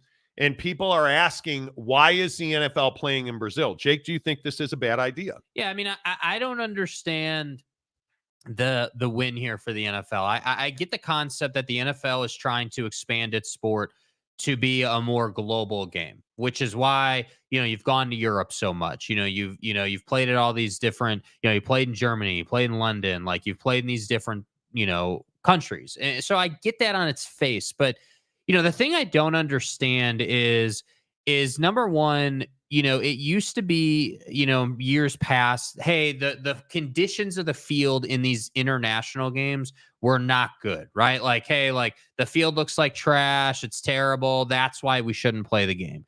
But this Brazil situation feels very different to me, mainly because the concerns are not over the quality of the field or technicality within the game. The concerns are for player safety and the safety of those related to players and staff. And so, when last week, Darius Slay coming out saying that, he's probably not going to leave his room. They were told. He came out and said the NFL instructed the players not to leave the team hotel. So you're telling them not to leave the team hotel. You're basically forcing NFL players, and I don't know how many people know this about, the NFL. Generally speaking, a lot of guys travel their inner circle with them to road games. Like they'll bring their wife, their kids, especially highlight road games like, Brazil. Yeah. So like you'll bring your family along for that ride. The only problem is that Brazil is not a safe place. And that's the issue with this game. And here's Darius Slay's comments. Quote, I don't want to go to Brazil. You want to know why? Well, I'm going to tell you. Slay said to PHL Eagles Nation, quote, they already told us not to leave the hotel. They told us we can't do too much going on because the crime rate is crazy. I'm like, NFL, why would you want to send us somewhere with a crime rate this high? End quote from Darius Slay of the Philadelphia Eagles. The NFL is only interested in creating more profitability on a global level. And so they're not there in the boardroom when they're cooking up ideas. They're saying to themselves something to the effect of, hey, yeah, we know Brazil's got more crime, but if we conceal our players, we kind of operate in a bubble, if you will, for the week. Yeah. And we just like are super security conscious, we'll be fine. And all I'm saying is that lacks all, empathy towards the player experience and the staff experience. Because again, I'm going to keep saying this. I understand that Darius Slay or guys on his level in the league are obviously going to have more risk walking the streets of Brazil. But the staffer who nobody knows about is also in danger in these situations. They have to be careful too. It's a mistake. Yeah. It is. It's a mistake. I've said it a million times about the Big 12 in Mexico. I think that's a mistake. I understand the need to reach and the need for extension. Go play in Australia. Go play in Japan. Go play anywhere in Europe, right? You have a solid footing in those places. Go play. I'm a big believer that the NFL should be playing games in Montreal, Toronto. Go play in Canada. But why are you sending NFL players to Mexico? Why are you sending NFL players to Brazil where you know that there's lawlessness, right? Like that, to me, that's what doesn't make sense. And I would expect Brazilians and NFL fans in Brazil to defend their country. It is a beautiful country, but it currently has significant safety issues. And I don't. So a lot of people with this NFL Brazil thing are trying to draw some comparisons to the Ricky Pearsall situation that went down in San Francisco. Oh, come on. Now here's the deal with that. So it's not the same thing at all on any level. And I think comparing the two is irresponsible. I do agree, though, with there have been a couple of guys who came out in the last week from the league. I can't remember which players it was, but they came out and basically said, hey, like when fans are on the street with us and they live stream where we are, that puts us in more danger. That's dangerous. Yep. That's dangerous. And so the reason I bring up the Pearsall situation is just to sort of highlight what would potentially be possible in Brazil. Like you're talking about a country that has lawlessness is the best way to put it. And so obviously, that's a way of life in certain parts of Brazil. Exactly. And so it's dangerous. People, I don't think Americans living in our country in the day-to-day understand that in other countries, people can identify you as an American. It's very clear. Yeah. Hey, you're a Westerner. You do well. You're from America. Like an NFL football player, again, is going to be probably 6'1", 6'2" at a minimum, Most guys are 6'4", 6'5". They're absolutely shredded. They're going to be wearing really nice clothes. Like, they're going to stand out. Look at Ricky Pearsall. And this is, and I don't want to get into an argument about San Francisco or Union Square, but as somebody who used to live there, and I've spent a ton of time at Union Square on that exact corner where that happened, San Francisco is coming out of a period during the pandemic where violent crime was rampant in downtown San Francisco. It's simply not the case anymore. Ricky Pearsall was the wide receiver for the 49ers, was robbed or attempted to be robbed coming out of a high-end jewelry store, a designer boutique. The guy that shot him did not know he was an NFL player. He knew that that was a store where people with money shopped. That's why he targeted Ricky Pearsall. Mm-hmm. The guy wanted his Rolex. It's not like he was just walking down the street looking like just some dude who got shot out of nowhere. I think when you're in Brazil, you are a much, much more of a target, to your point, than you are in Union Square in San Francisco. Totally. There is no comparison to it, in my opinion. And by the way, one note on the Pearsall thing, I would like to give Ricky huge credit for the way he handled that situation. I mean, you're talking about walking out of a store and being shot through and through your chest, in one way, out the back, takes care of dude, like just gets up, takes care of the guy, handles it, and survives the situation. And it's so inspirational to a point where you've got Trent Williams saying, hey, you inspired me to come back. I came back more because of Ricky than because of the contract dispute situation. I just think that he deserves a lot of credit. I agree. We don't need to delve into San Francisco and all that nonsense, but I just think Ricky deserves a lot of credit for how that was handled. Yeah, I think when you're a professional athlete, you're a target. The NFL has no business in Brazil. Yeah. The NFL has no business in Brazil whatsoever. But it does speak to how they view their player safety. I have to say that. Like, if you're willing to put dudes at risk, which is what you're doing by sending them to Brazil, I don't think that that's a great look. Like, go to Canada, go to Europe, there are other places you can go. But let me guess, the excuse is you don't want them to have to fly over the Atlantic for 10 hours. You don't want, you feel like that's more of a problem than sending them down to South America. It ain't a short hop to Brazil. Like, come on, dude. Yeah, it's just a very interesting, I thought it was an interesting conversation. I would also like to point out Darius Slay has completely retracted his comments now after getting a lot of heat, saying he's excited about it. And I'm sure you are. Cal played Hawaii and Sydney, Australia in 2016. That was a fun road trip. Yeah, Sydney's amazing. No problem with the NFL.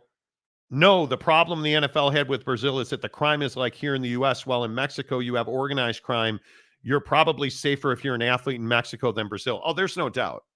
The violent crime in Mexico to a large extent is cartel crime. And it's why you see, this is probably way too much of a stretch. If you go to a resort town in Mexico, and you stay near the resort, you're not going to be in trouble. It is when you take a bike excursion, or a driving excursion or an RV excursion to parts unknown in northern Mexico, you're asking for trouble. And no, I'm not here for a conversation about how American cities. I think the issue is you're asking for trouble when you go to Brazil and you're the NFL, in my opinion. I think you're asking for trouble. All right, before we get out of here, tragedy has struck. Costco is raising membership prices for the first time in years. We knew this was coming, but now that it is here, and it's between $5 and $10 per membership, are you going to pay it? Yeah, I'm going to pay it. Yeah, 100%. And I won't think twice about it. But my issue with this is the messaging around it. Oh, hey, we didn't raise prices during the pandemic and in the years following the pandemic because inflation was up here, right? So we're what Costco is trying to do is they're trying to say, oh, well, we're the good guy. hey, inflation was high, so we're not going to raise fees. Are they wrong? I think they're a little bit wrong. Yeah. The inflation was high. Yes. But the idea that you're trying to paint yourself as kind of the good guy here is ridiculous to me. You're sitting here saying that, oh, inflation was high, so we didn't raise our membership level to protect the consumer. But what do we know? During the pandemic, when inflation was high, pretty much everybody across the board was matching their prices. So your profitability didn't change at Costco. So you didn't have a need to ask your members to pay more.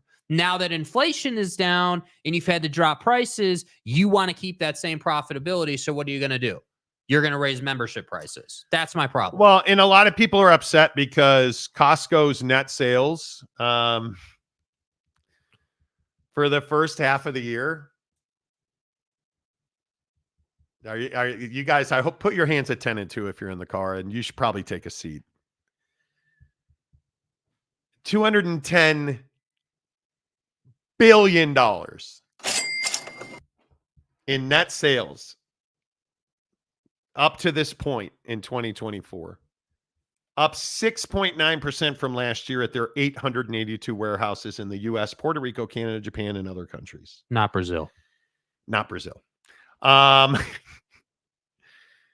They're making money hand over fist. And the amazing thing is, they have not raised memberships since 2017. The increase impacted about 35 million members, according to the Associated Press, and it is expected to be a windfall for Costco.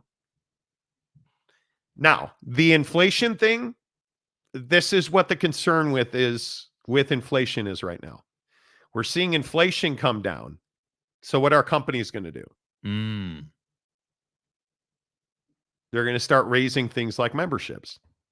Because I think people, and this is the dangerous game the global industries are playing coming out of the pandemic. Okay, well, people have gotten used to paying more for things now. So why would we roll back prices?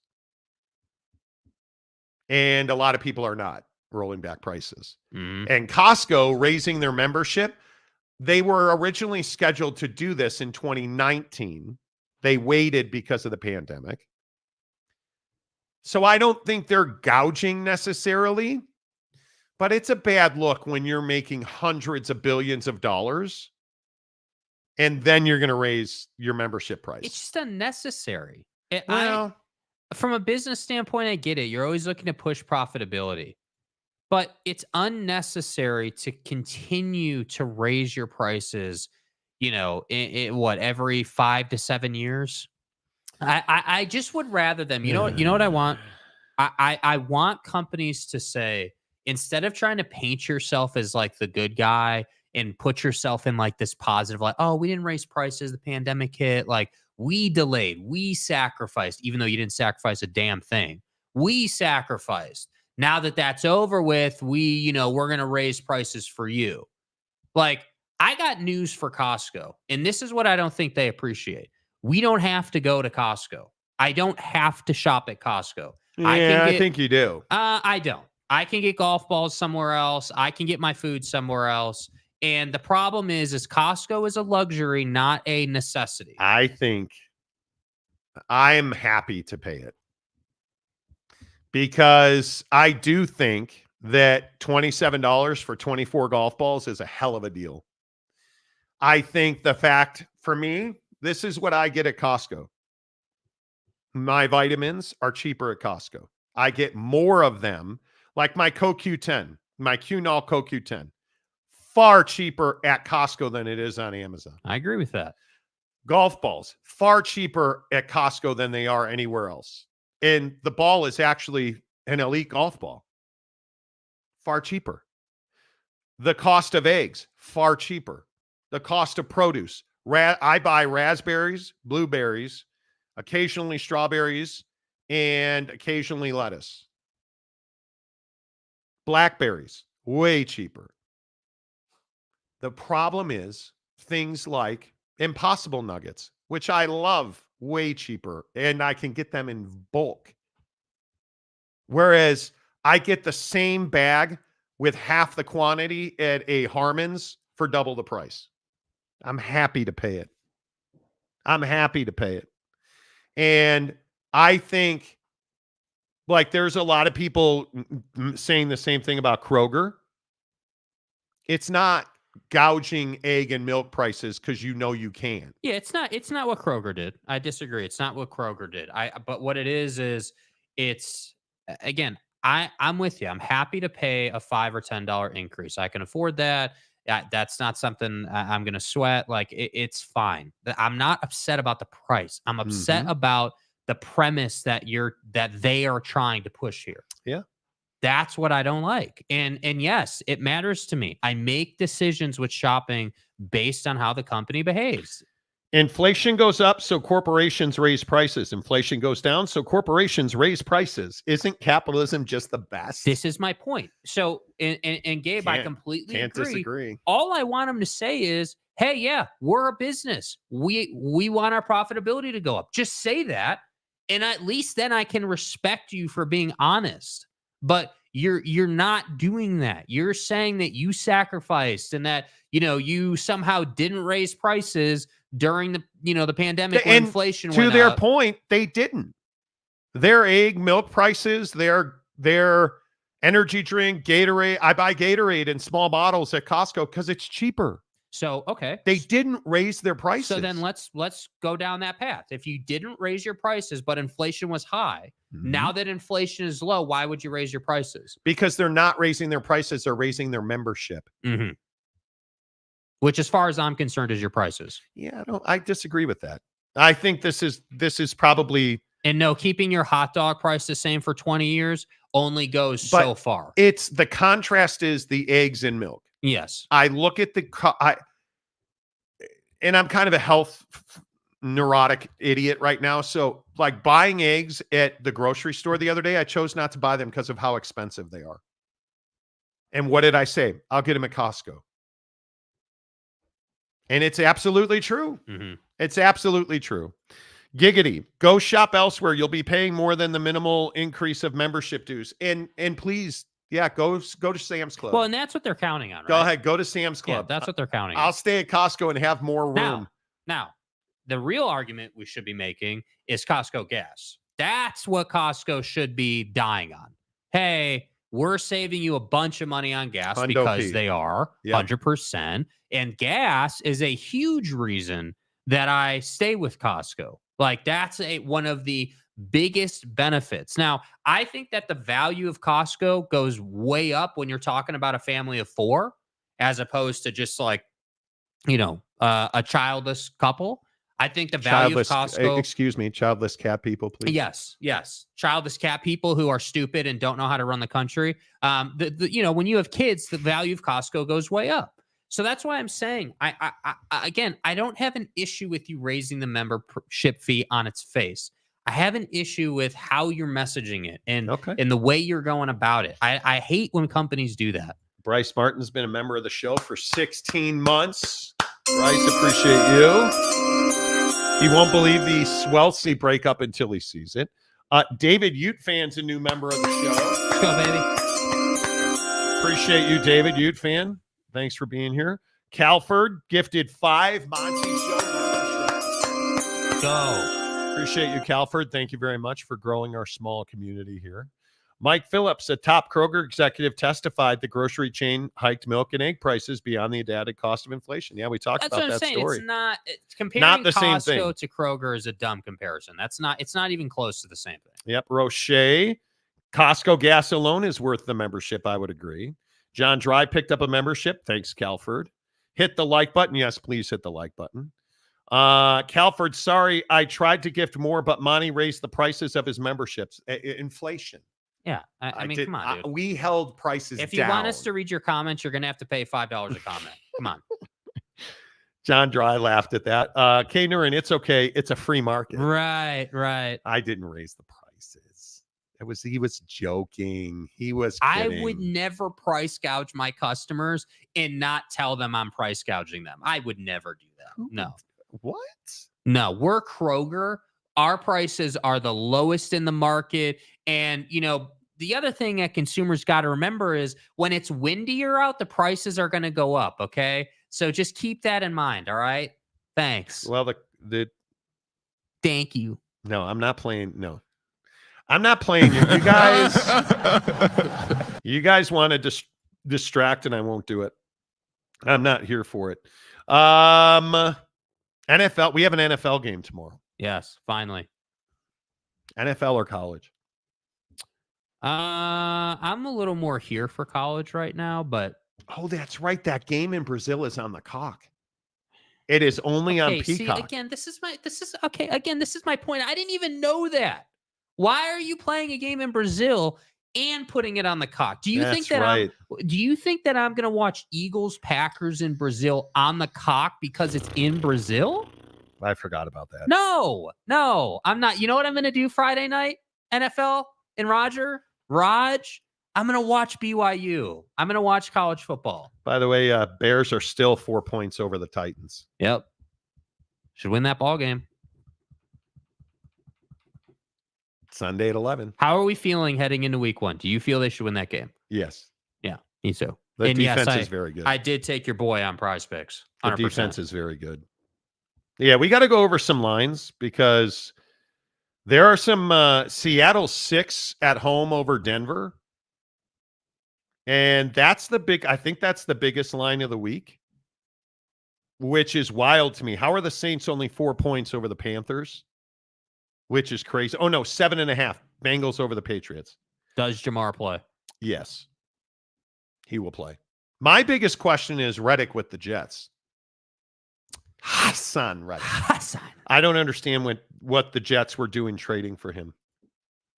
That's a little bit of a surprise. I bring all that up to say. Yes. The fact that Buddy's doing charity work this week is perfect. What were the Jets thinking trading for him and then not? I don't know. We'll have a lot of NFL preview for you tomorrow right here on the showroom. As always, the Monty Show is presented by our good friends at The Advocates, theadvocates.com, the best injury attorneys in the business. You never pay The Advocates out of pocket. In fact, you don't pay them unless and until The Advocates win your case. Chat with an injury attorney live online. Did you get hurt at work yesterday? Get in a car accident?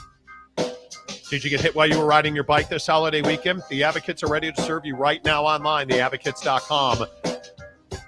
Chat with an attorney won't cost you a dime. Tell them you heard about it on the Monty Show. Until tomorrow, say goodbye, Jake. Goodbye, Jake.